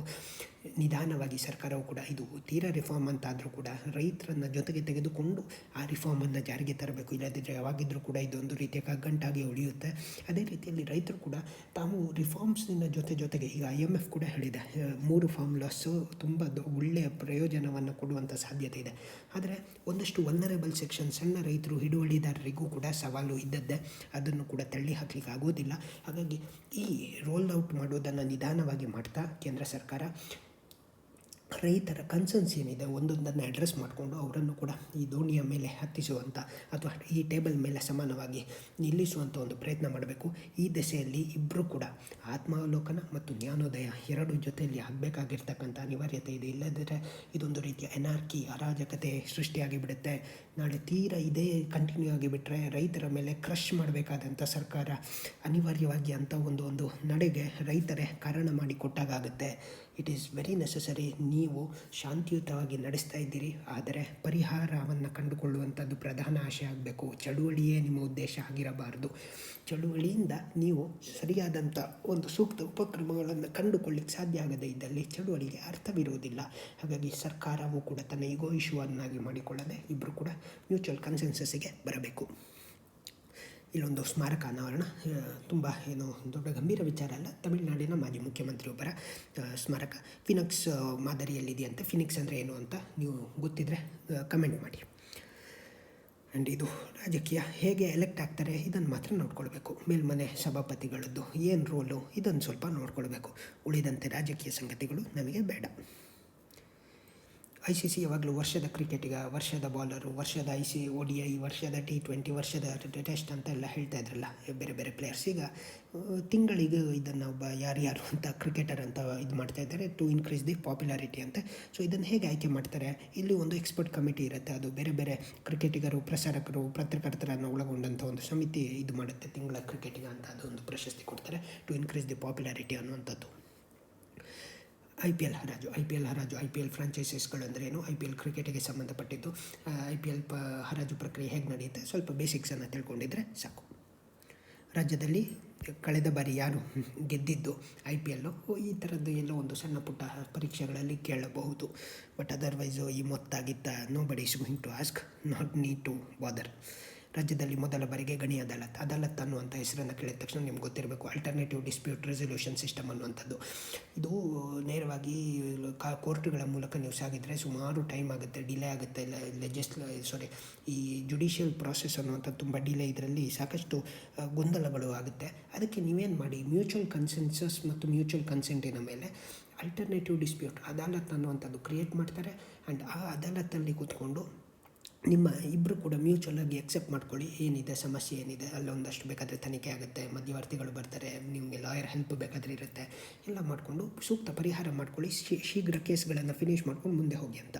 ಈ ಗಣಿ ಅನ್ನುವಂಥದ್ದು ನಮ್ಮ ರಾಜ್ಯದಲ್ಲಿ ಗಣಿಗಾರಿಕೆ ಅನ್ನುವಂಥದ್ದು ನಡೀತಾ ಇದೆ. ಒಂದು ಸಕ್ರಮ, ಇನ್ನೊಂದು ಅಕ್ರಮದ ಬಗ್ಗೆ ಮಾತಾಡ್ತೇನೆ. ಆದರೆ ಸಕ್ರಮದಲ್ಲಿಯೂ ನಡೆಯುವಾಗ ಸರ್ಕಾರ ಎನ್ವೈರ್ಮೆಂಟ್ ನಾರ್ಮ್ಸ್ ಆಗಿರ್ಬೋದು ಅಥವಾ ಕೆಲವು ರೂಲ್ಸ್ ಫಾಯಿಲ್ ಮಾಡುವಂಥದ್ದು ಈ ರೀತಿಯಲ್ಲೆಲ್ಲ ಇರುವಾಗ ಕೇಸಸ್ಗಳಾಗಿರುತ್ತೆ.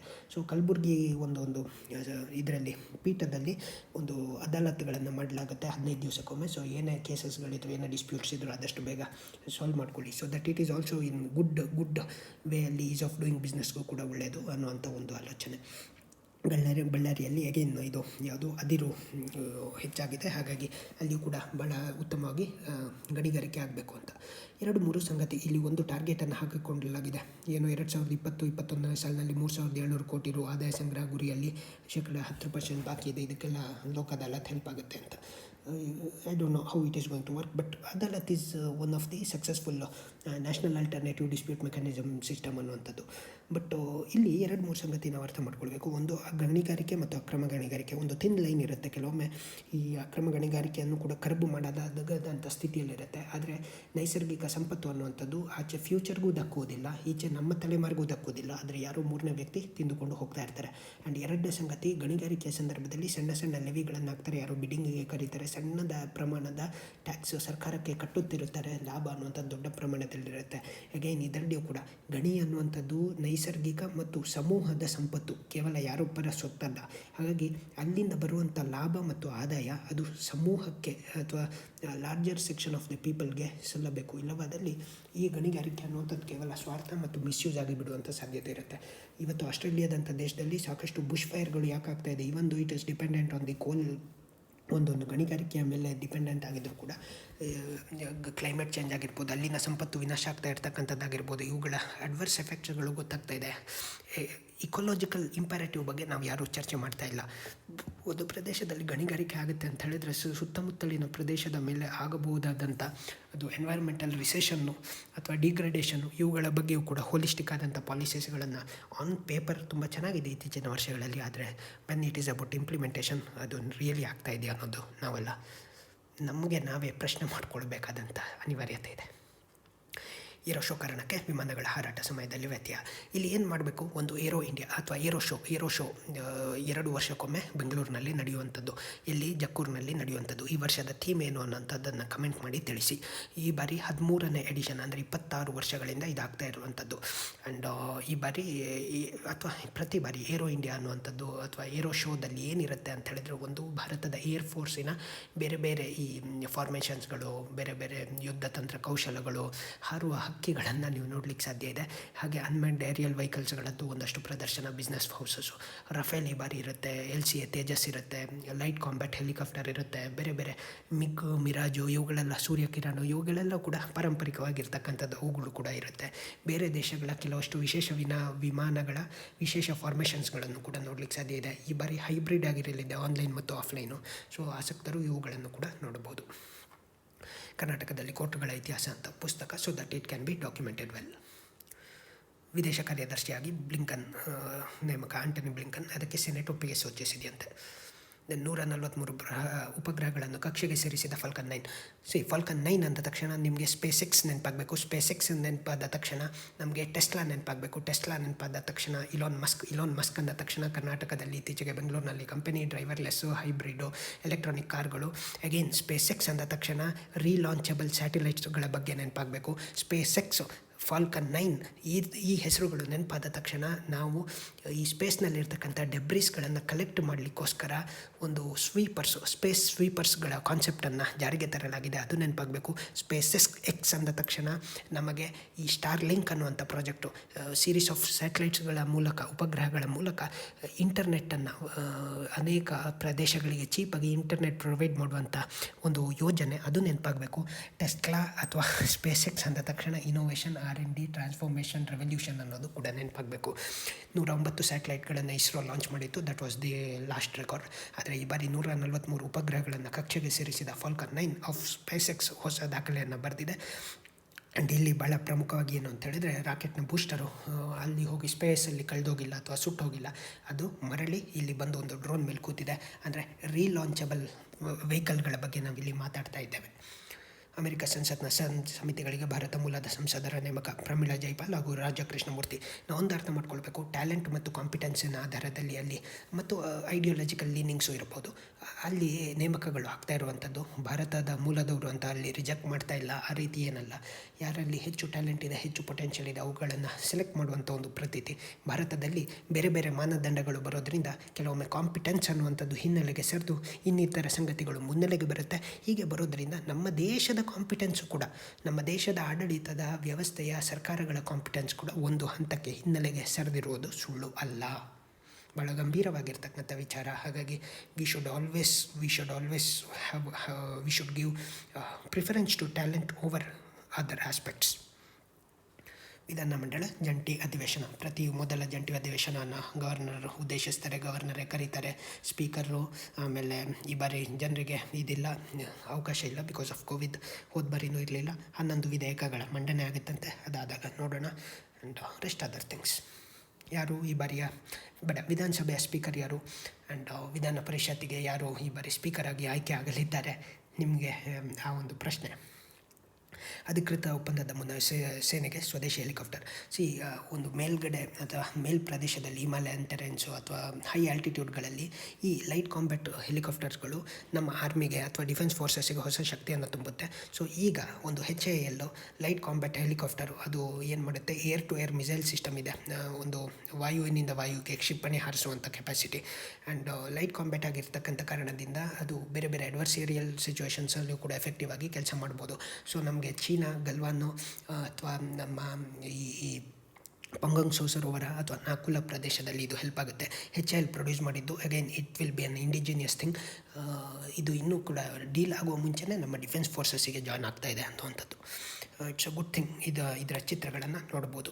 ಆ್ಯಂಡ್ ಮೋರ್ ಓವರ್ ನಮ್ಮಲ್ಲಿ ಅಪಾಚೆ ಬೇರೆ ಬೇರೆ ರೀತಿಯದ್ದು, ಆಮೇಲೆ ಅಮೆರಿಕದಿಂದ ಬಂದಿರತಕ್ಕಂಥದ್ದು ಹೋವಿಟ್ಜರ್ಗಳು, ಇವುಗಳನ್ನೆಲ್ಲವೂ ಕೂಡ ನಾವು ನೋಡಿದ್ದೇವೆ. And this is going to be adding one more plume to already available fleet. Budget 21 ಯಾವ ಉದ್ಯಮ ಕ್ಷೇತ್ರಕ್ಕೆ ಏನೇನು. ಪ್ರತಿಯೊಂದು ಉದ್ಯಮ ಕ್ಷೇತ್ರಕ್ಕೂ ಒಂದೊಂದು ನಿರೀಕ್ಷೆ ಇದ್ದೇ ಇರುತ್ತೆ. ಬಜೆಟು ಇದು ಪೋಸ್ಟ್ ಪ್ಯಾಂಡಮಿಕ್ ಬೇರೆ, ಹಿಂದೆ ಇಲ್ಲದಂತೆ ನಾವು ಬಜೆಟನ್ನು ನಿರ್ಮಿಸ್ತೇವೆ ಅನ್ನುವಂಥದ್ದು ನಿರ್ಮಲಾ ಸೀತಾರಾಮನ್ ಹೇಳಿದ್ದಾರೆ. ಪ್ಯಾಂಡಮಿಕ್ ಬಂದ ಮೇಲೆ -23.9% ಕಾಂಟ್ರಾಕ್ಟ್ ಆಗಿದ್ದಂಥ ಎಕಾನಮಿ 7.5% ಇವತ್ತು ಗ್ರೋತನ್ನು ಕಾಣ್ತಾ ಇದೆ ರಿಯಲ್ ಟರ್ಮ್ಸ್ನಲ್ಲಿ.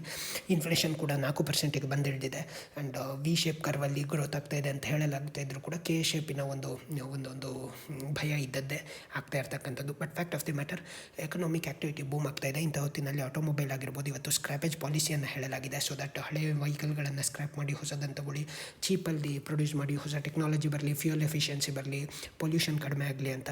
ಅದೇ ರೀತಿಯಲ್ಲಿ ವಿಮಾನಯಾನದಲ್ಲಿ ನೀವು ಏನು ಮಾಡಬೇಕಂದ್ರೆ ಏವಿಯೇಷನ್ ಟರ್ಬೈನ್ ಫ್ಯೂಯಲನ್ನು GST ಅಡಿಯಲ್ಲಿ ತರೋ ಮೂಲಕ ಒಂದಷ್ಟು ಟ್ಯಾಕ್ಸ್ ಕಡಿಮೆ ಆಗಲಿ. ಸೊ ಆಲ್ರೆಡಿ ಸ್ಟ್ರೆಸ್ಡ್ ಆಗಿದ್ದರೆ ಏವಿಯೇಷನ್ ಸೆಕ್ಟರಿಗೆ ಸಹಾಯ ಆಗುತ್ತೆ. ಯಾಕಂದರೆ ಪ್ಯಾಂಡಮಿಕ್ ನಂತರ ಅದರ ಆ್ಯಕ್ಟಿವಿಟೀಸ್ ಕೂಡ ಕಡಿಮೆ ಆಯಿತು, ಜನರಿಗೂ ಕೂಡ ಆಕ್ಸೆಸಿಬಲ್ ಆಗೋ ರೀತಿಯಲ್ಲಿ ಆಗಲಿ ಅಂತ.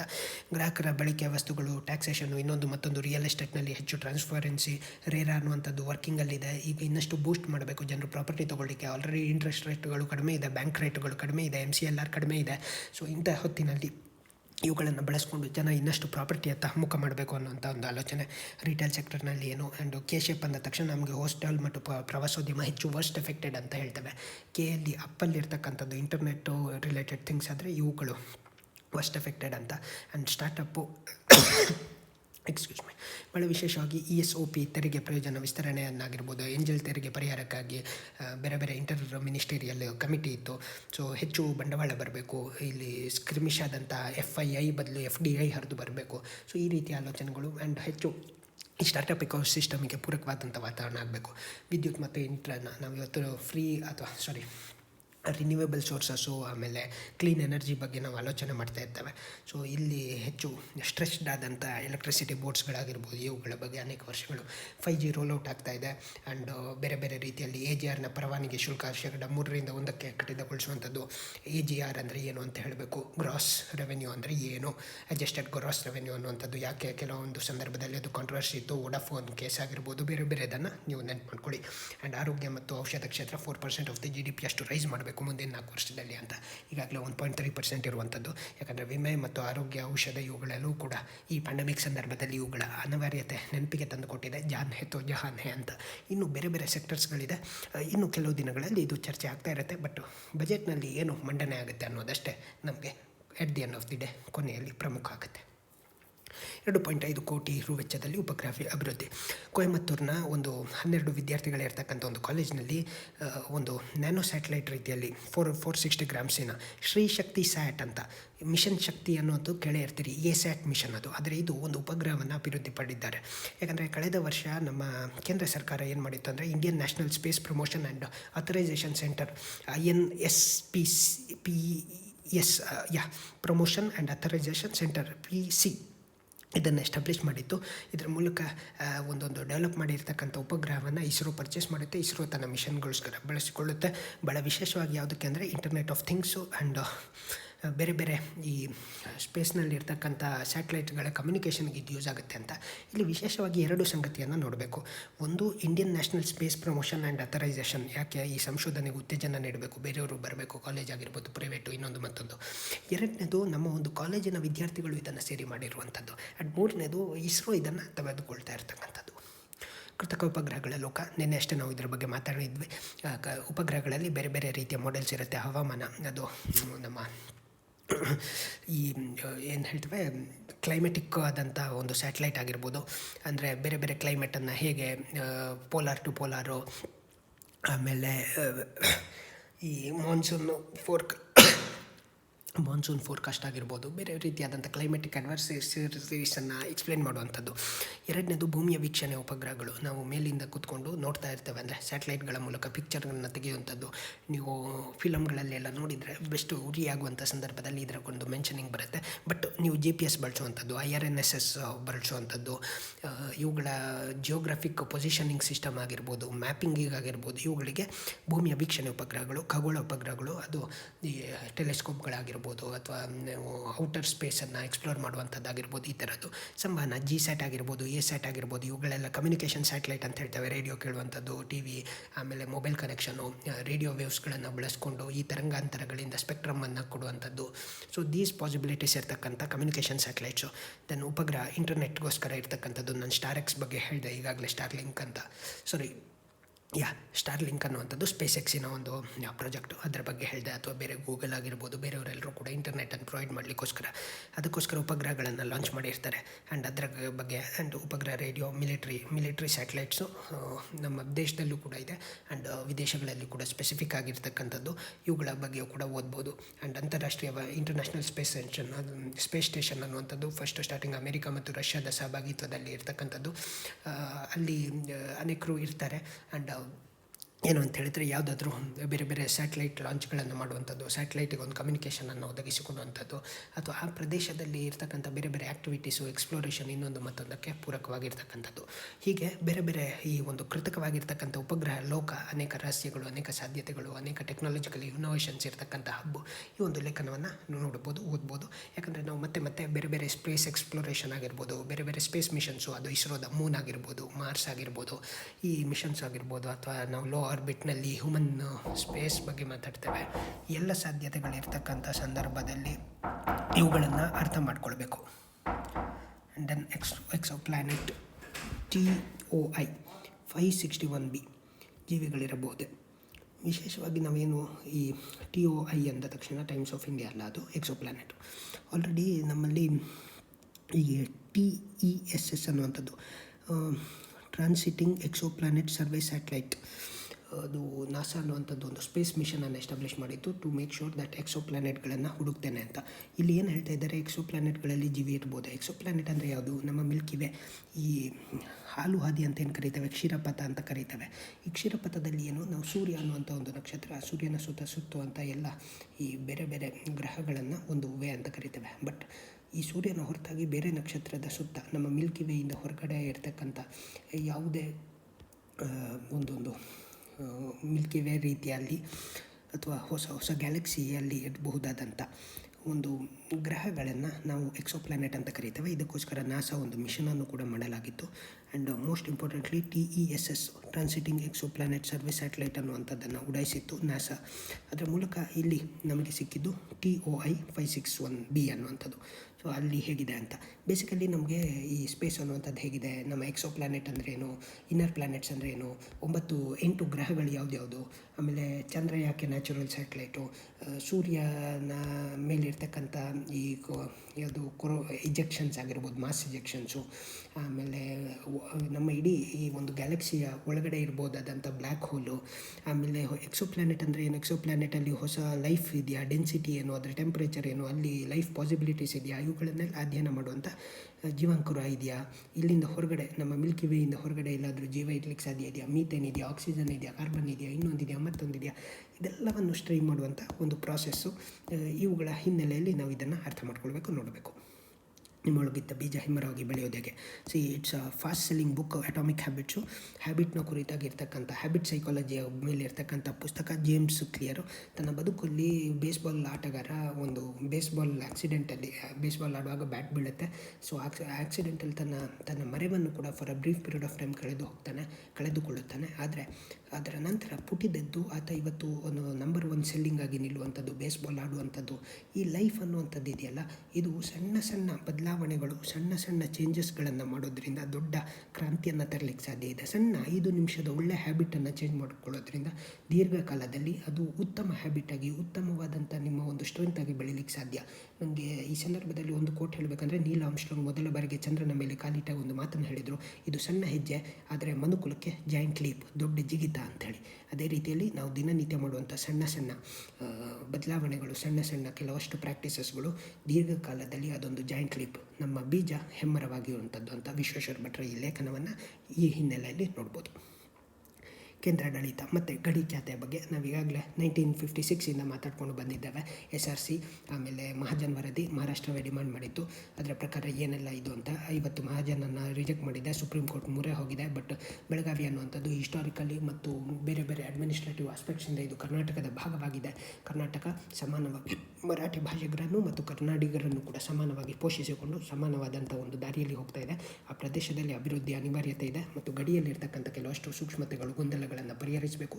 2 ರಾಜ್ಯಗಳು ಭಾರತ ಪಾಕಿಸ್ತಾನದ ರೀತಿಯಲ್ಲಿ ಆಲೋಚನೆ ಮಾಡದೆ, ಚೀನಾದ ರೀತಿಯಲ್ಲಿ ಎಕ್ಸ್ಪ್ಯಾನ್ಷನಿಸ್ಟ್ ವಿಸ್ತರಣಾವಾದವನ್ನು ಮುಂದಿಡದೆ ಇರ್ತಕ್ಕಂಥ ಒಂದು ಟೀಮ್ ಇಂಡಿಯಾದಲ್ಲಿ ಜೊತೆಯಾಗಿ ಸಾಗುವಂಥ ಮತ್ತು 2 ರಾಜ್ಯಗಳಲ್ಲಿರ್ತಕ್ಕಂಥ ಕನ್ನಡಿಗರು ಮರಾಠಿಗರಿಗೆ ಸಮಾನವಾದಂಥ ಪ್ರೋತ್ಸಾಹವನ್ನು ಕೊಡುತ್ತಾ ಈ ಒಂದೊಂದು ರಾಜ್ಯ ಅನ್ನುವಂಥದ್ದು ಏನಾಗಿದೆ ಆಲ್ರೆಡಿ ನ್ಯಾಯಯುತವಾಗಿ ಬೆಳಗಾವಿಯ ಸಂಗತಿಯನ್ನು ಅನಗತ್ಯವಾಗಿ, ಅದು ಆಲ್ರೆಡಿ ಕೋರ್ಟಲ್ಲಿರುವಾಗ, ವರದಿ ಇರುವಾಗ ಕಾನೂನುವಾಗಿ ಈ ರೀತಿಯ ಒಂದು ಕೇಂದ್ರಾಡಳಿತ ಮಾಡಬೇಕು, ನಮಗೆ ಸೇರಬೇಕು ಅಂತ ಇದರ ಹಿಂದಿನ ರಾಜಕಾರಣ ಅರ್ಥ ಆಗುತ್ತೆ.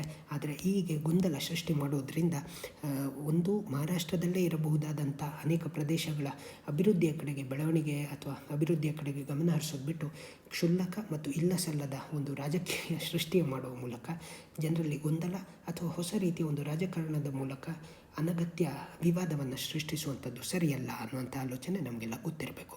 ಈ ಪುಸ್ತಕ ಸರ್ಕಾರದ ಅಧಿಕಾರಿಯ ಬರೆದಿರ್ತಕ್ಕಂಥದ್ದು. ಏನು ಈ ಪುಸ್ತಕ? ಮಹಾರಾಷ್ಟ್ರ ಕರ್ನಾಟಕ ಸೀಮಾವಾದ ಸಂಘರ್ಷ ಆಣಿ ಸಂಕಲ್ಪ, ಅಂದರೆ ವಾಪಸ್ಸನ್ನು ನಾವು ತೆಗೆದುಕೊಂಡು ಬಿಡುತ್ತೇವೆ ಅನ್ನುವಂಥ ಸಂಕಲ್ಪ.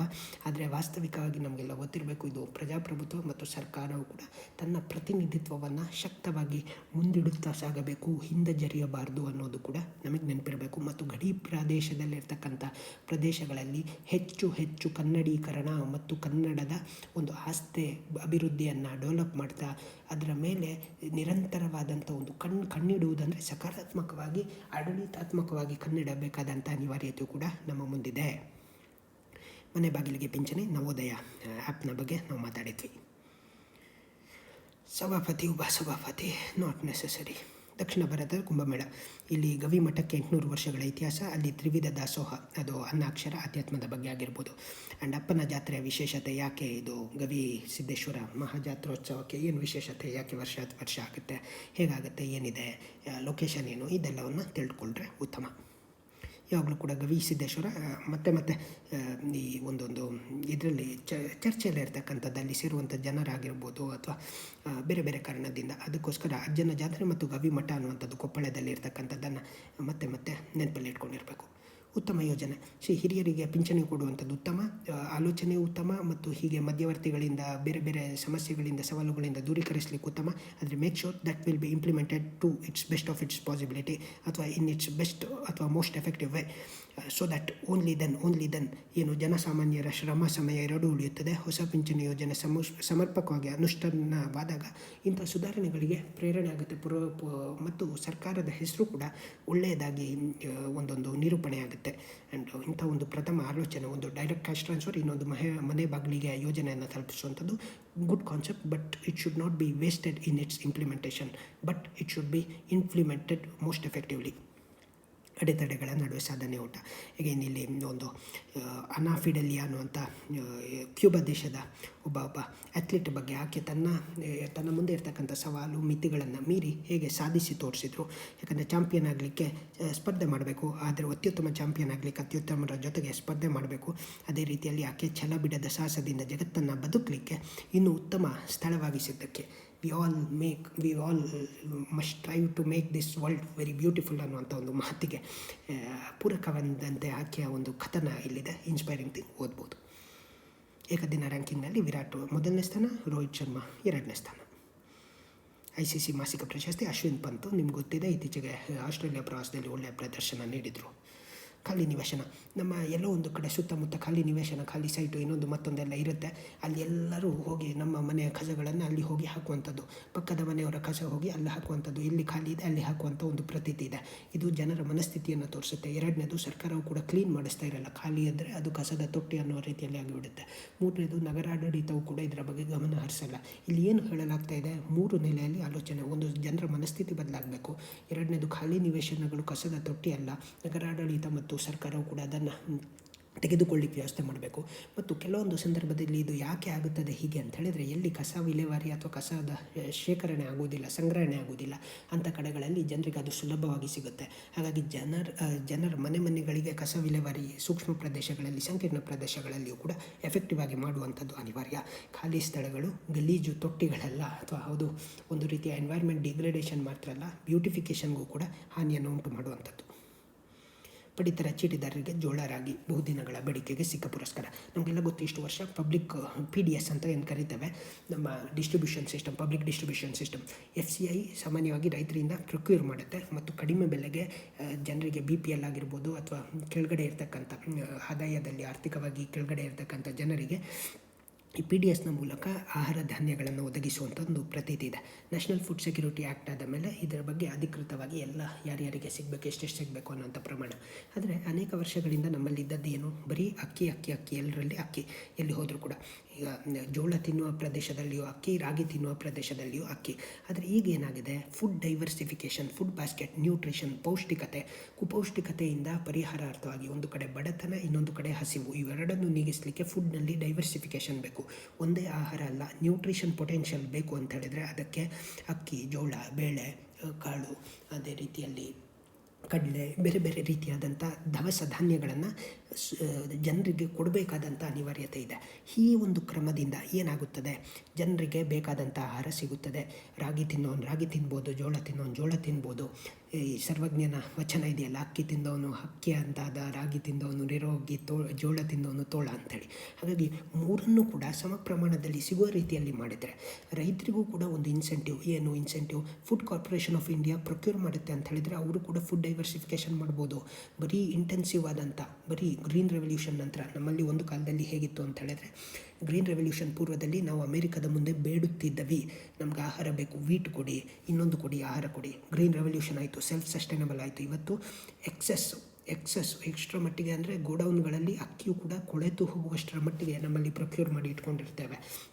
ಇತ್ತೀಚೆಗೊಂದು ಆಫರ್ ಕೂಡ ಇತ್ತು, ಏನು ಅಂತ ಹೇಳಿದರೆ, ನಾವು ಇದನ್ನು ಈ ಅಕ್ಕಿ ಕೊಳೆತು ಹೋಗ್ತಾ ಇರುವಂಥ ಅಕ್ಕಿಯಲ್ಲಿ ನಾವು ಈ ಸ್ಯಾನಿಟೈಸರ್ಸ್ಗಳನ್ನು ಮಾಡೋಣ ಅಂಥೇಳಿ. But fact of the matter, ಹೀಗೆ ಕೊಳೆಯುತ್ತಾ ಹೋಗ್ತಾ ಇದೆ. ಅಂದರೆ ಜನರು ಯಾವುದು ಲಾಭದಾಯಕ, ಇವತ್ತು ಅಕ್ಕಿ ಪ್ರೊಡಕ್ಷನಲ್ಲಿ ಭಾರತ ನಂಬರ್ 1.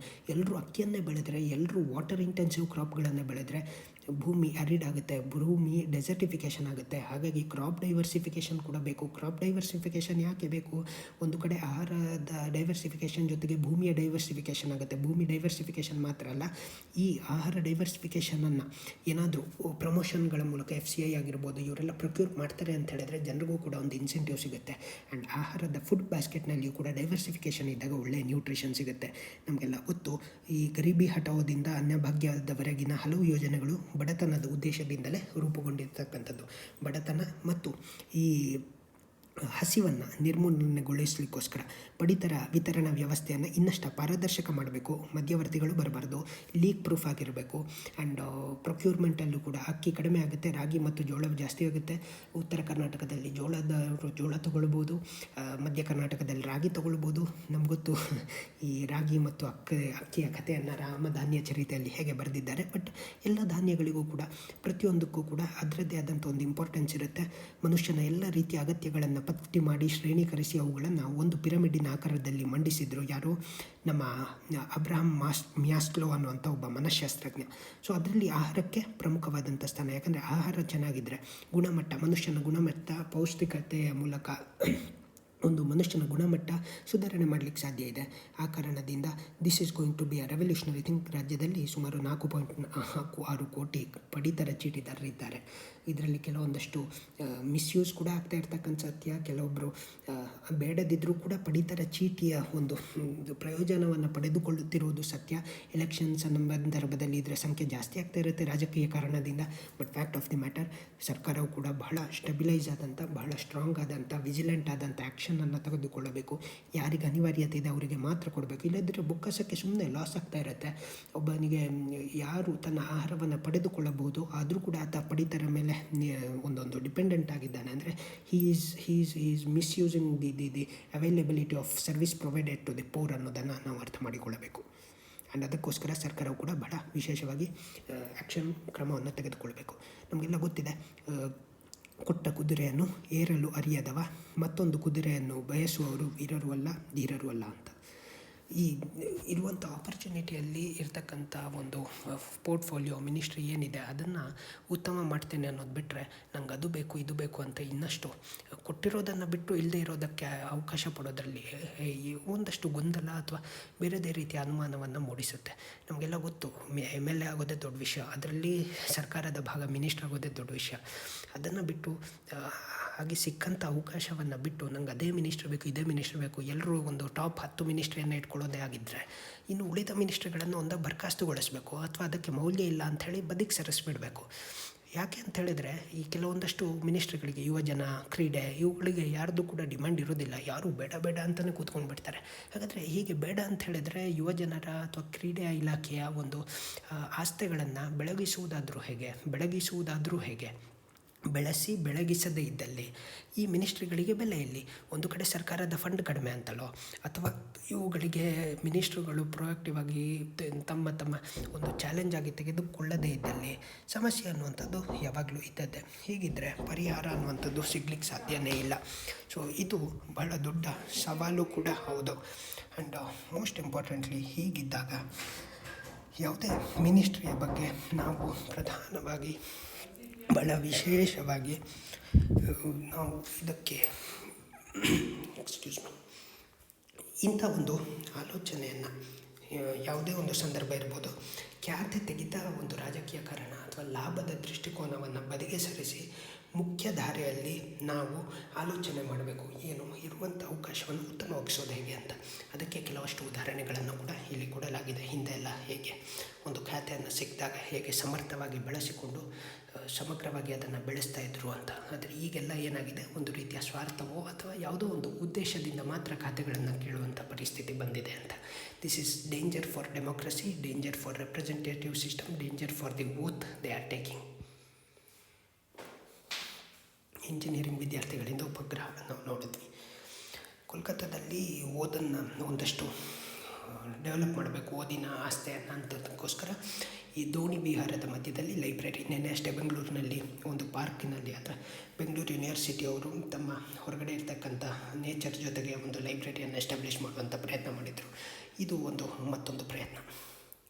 ಅಟ್ಲಾಂಟಾದಲ್ಲೂ ಪ್ರಶಸ್ತಿ ಯಾವ್ಸೀನ್, ಬೀದರ್ನಲ್ಲಿ ಹೆಣ್ಣು ಮಕ್ಕಳ ಮಗುರಥ ನೆನ್ನೆಯೂ ನೋಡಿದ್ವಿ, ಮೊನ್ನೆಯೂ ನೋಡಿದ್ವಿ. ಸೊ ಹೆಣ್ಣು ಮಕ್ಕಳ ಒಂದು ಸಮಾನತೆ ಮತ್ತು ಅವರ ಕುರಿತಾದಂಥ ಅವೇರ್ನೆಸ್ಸು, ಲಿಂಗ ತಾರತಮ್ಯ ಆಗ್ತಾ ಇರೋದ್ರ ಬಗ್ಗೆ. ಆ್ಯಂಡ್ ಅವರು ಕೂಡ ಗಂಡು ಮಕ್ಕಳ ಹಾಗೆ ಎಲ್ಲದರಲ್ಲೂ ಕೂಡ ಈಕ್ವಲ್ ಅಂತ ಪ್ರೂವ್ ಮಾಡಲಿಕ್ಕೆ ಇದೊಂದು ಭಾಳ ವಿಶೇಷವಾದಂಥ ಸಂಗತಿ ಅಂಥೇಳಿ.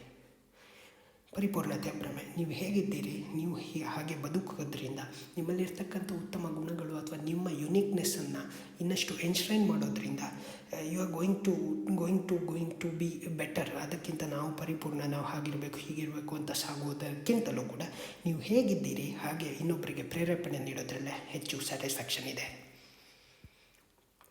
ಸೊ ಯಾವುದೇ ಎಕ್ಸಾಮಿಗೂ ಅಷ್ಟೇ ಒಂದು ಸ್ಪಷ್ಟ ಗುರಿ ಇರಬೇಕು. ಎರಡನೇದು ಆ ಗುರಿಯ ತಕ್ಕನಾಗಿ ಪ್ರಿಪ್ರೇಷನ್ ಇರಬೇಕು. ಯಾವುದೇ ಪ್ರತಿಯೊಂದು ಒಂದೊಂದು ರಿಕ್ವೈರ್ಮೆಂಟನ್ನು ಬಯಸುತ್ತೆ. ಅದಕ್ಕೆ ಪೂರಕವಾಗಿ ಅದರ ಪ್ರಿಪ್ರೇಷನನ್ನು ಮಾಡಬೇಕು ಅನ್ನುವಂಥದ್ದು. ಬ್ಯಾಂಕಿಂಗ್ ಎಕ್ಸಾಮಿಗೆ ಏನೆಲ್ಲ ಬೇಕು, ಹೇಗಿರುತ್ತೆ ಪ್ಯಾಟರ್ನು, ಎಷ್ಟು ಸಮಯದಿಂದ ಓದಬೇಕು, ಹೇಗಿರಬೇಕು ನಿಮ್ಮ ಆ್ಯಪ್ಟಿಟ್ಯೂಡು, ಟೆಸ್ಟ್ ಹೇಗೆ ತೊಗೊಳ್ಬೇಕು, ಈ ಎಲ್ಲ ಕೆಲವು ಬೇಸಿಕ್ ಮಾಹಿತಿಗಳನ್ನು ಇಲ್ಲಿ ಹೇಳಲಾಗಿದೆ. ಕೃತಕ ಗರ್ಭಧಾರಣೆ ಸೃಷ್ಟಿ ಈ ಹಿಂದೆ ದಕ್ಷಿಣ ಆಫ್ರಿಕಾದಲ್ಲಿ 2018ರಲ್ಲಿ ಮಾಡಲಾಗಿತ್ತು. ಈಗ ಸಿಂಗಾಪುರದ ಪ್ರಾಣಿ ಸಂಗ್ರಹಾಲಯದಲ್ಲಿ ಇದನ್ನು ಮಾಡಲಾಗಿದೆ. ಬೇಸಿಕಲಿ ಇದು ಒಂದು ಆರ್ಟಿಫಿಷಿಯಲ್ ಇನ್ಸೆಮಿನೇಷನ್ನಿಂದ ಮಾಡಲಾಗಿದೆ. ಮನುಷ್ಯರಲ್ಲಿ ನಮಗೆಲ್ಲ ಗೊತ್ತಿದೆ ಇದು ಆಗ್ತಾ ಇದೆ. ಈಗಂತೂ ಯಾರಿಗಾದ್ರೂ ಮಕ್ಕಳಿಲ್ಲ ಅಂತ ಹೇಳಿದ್ರೆ ಇಂಥ ಒಂದೊಂದು ಸೈಂಟಿಫಿಕ್ ಅಡ್ವಾನ್ಸ್ಮೆಂಟಿನ ಮೂಲಕ ಇದು ಸಾಧ್ಯ ಆಗ್ತಾಯಿದೆ. ಪ್ರಾಣಿಗಳಲ್ಲೂ ಕೂಡ ಇದು ಹೀಗೆ ಆಗೋದ್ರಿಂದ ನಾಳೆ ಮುಂದಿನ ದಿನಗಳಲ್ಲಿ ಕ್ರಿಟಿಕಲಿ ಎಂಡೇಂಜರ್ಡ್ ಸ್ಪೀಷೀಸು ಅಥವಾ ಯಾವುದೋ ಒಂದು ವಿನಾಶದ ಅಂಚಿನಲ್ಲಿರ್ತಕ್ಕಂಥ ಕೆಲವೊಂದಷ್ಟು ಪ್ರಾಣಿಗಳನ್ನು, ಸಂಕುಲಗಳನ್ನು, ಜೀವ ವೈವಿಧ್ಯಗಳನ್ನು ರಕ್ಷಣೆ ಮಾಡಲಿಕ್ಕೆ ಆರ್ಟಿಫಿಷಿಯಲ್ ಕೃತಕ ಗರ್ಭಧಾರಣೆಯ ಸಹಾಯ ನಮಗೆ ಸಹಕಾರಿಯಾಗುತ್ತೆ. ಇದು ಜೀವ ವೈವಿಧ್ಯವನ್ನು ರಕ್ಷಣೆ ಮಾಡಲಿಕ್ಕೆ ಅಥವಾ ಜೀವ ವೈವಿಧ್ಯದ ಸಂಪೂರ್ಣ ವಿನಾಶ, ಒಂದು ಕಡೆ ಪ್ರಿಸರ್ವೇಷನ್ ಮೂಲಕ ಅವುಗಳ ಮೂಲಭೂತ ಅಂಡಾಶಯಗಳನ್ನು, ವೀರ್ಯಾಣುಗಳನ್ನು ಸೇವ್ ಮಾಡಿ ಇಟ್ಕೊಳ್ಬೋದು ಅಥವಾ ಬೇಸಿಕ್ ಜೆನೆಟಿಕ್ ಮೆಟೀರಿಯಲ್ಗಳನ್ನು. ಅಟ್ ದ ಸೇಮ್ ಟೈಮ್ ಹೀಗೆ ಈ ಕೃತಕ ಗರ್ಭಧಾರಣೆಯ ಮೂಲಕ ಎಲ್ಲಿ ಸಾಧ್ಯ ಇಲ್ಲ ಅಲ್ಲಿ ಇವುಗಳ ಮೂಲಕ ಒಂದೊಂದು ಡೈವರ್ಸಿಟಿಯನ್ನು ಎನ್ಶ್ರೈನ್ ಮಾಡಲಿಕ್ಕೆ, ಅವುಗಳ ಒಂದೊಂದು ಇರುವಿಕೆಯನ್ನು ಇನ್ನಷ್ಟು ಪಸರಿಸಲಿಕ್ಕೆ ಸಾಧ್ಯ ಇದೆ. ಹಾಗಾಗಿ ಇಂಥ ಒಂದು ಸೈಂಟಿಫಿಕ್ ಅಡ್ವಾನ್ಸ್ಮೆಂಟನ್ನು ಮನುಕುಲ ಅಥವಾ ವಿಶೇಷವಾಗಿ ಮನುಕುಲವೂ ಸೇರಿದಂತೆ ಪ್ರಾಣಿ ಪಕ್ಷಿ ನೈಸರ್ಗಿಕ ಡೈವರ್ಸಿಫಿಕೇಷನ್ನ ಇರುವಿಕೆ, ಉಳಿಸುವಿಕೆ, ಮುಂದುವರಿಸುವಿಕೆಗೆ ಬಳಸಿಕೊಳ್ಳಬೇಕು ಅನ್ನುವಂಥದ್ದು. ಕೊನೆಯದಾಗಿ ನಮ್ಮ ಆಲೋಚನೆಗಳು ಎಷ್ಟು ಶಕ್ತಿಯುತವಾದವು ಎಂಬುದು ನಮಗೆ ಮನವರಿಕೆ ಆದರೆ ಎಂದಿಗೂ ನಾವು ನಕಾರಾತ್ಮಕ ಚಿಂತನೆಗಳನ್ನು ಮಾಡಲಿಕ್ಕೆ ಸಾಧ್ಯ ಇಲ್ಲ. ನಮಗೆ ಗೊತ್ತಿರಬೇಕು, ನಾವು ಅಂದುಕೊಂಡದ್ದನ್ನು ಸಾಧಿಸಬೇಕು, ಮೊದಲು ಕನಸು ಕಾಡಬೇಕು ಮತ್ತು ಆ ಕನಸಿನ ಹಿಂದೆ ಓಡಬೇಕು ಅಥವಾ ಅದನ್ನು ಸಾಧಿಸಲಿಕ್ಕೆ ಪ್ರಯತ್ನ ಪಡಬೇಕು. ಇದು ನಿಜವಾದಂಥ ಒಂದು ಸಂಪದ. ಈ ಒಂದು ದಾರಿಯಲ್ಲಿ ಹೀಗೆ ಸಾಗಿದಾಗ ನಮ್ಮ ಶಕ್ತಿ ಏನು ಅನ್ನುವಂಥದ್ದು ಗೊತ್ತಾಗುತ್ತೆ. ಯಾವಾಗ ನಮ್ಮ ಶಕ್ತಿ ಏನು ಅನ್ನೋದು ಗೊತ್ತಾಗುತ್ತೆ, ಯಾವುದೇ ನಕಾರಾತ್ಮಕ ಸಂಗತಿಗಳು ಯಾರೇ ಬಂದು ನಿಮ್ಮಿಂದ ಆಗಲ್ಲ ಅಂತ ಹೇಳಿದ್ರು ಕೂಡ it can not harm you ಅನ್ನುವಂಥ ಇನ್ನೊಂದು ಪಾಸಿಟಿವ್ ನೋಟಿನ ಮೂಲಕ ಇಂದಿನ ಸುದ್ದಿ ವಿಶ್ಲೇಷಣೆಯನ್ನು ನಾವು ಕೊನೆಗೊಳಿಸೋಣ. ಇಷ್ಟೊತ್ತು ನಮ್ಮ ಜೊತೆ ಸೇರಿಕೊಂಡಿದ್ದಕ್ಕಾಗಿ ಧನ್ಯವಾದಗಳು. ಇದು ನಿಮ್ಮ ಶ್ರೇಯಾಂಕ್ ಹೆಸರನಡೆ. ಶುಭ ದಿನ, ಉತ್ತಮವಾಗಲಿ.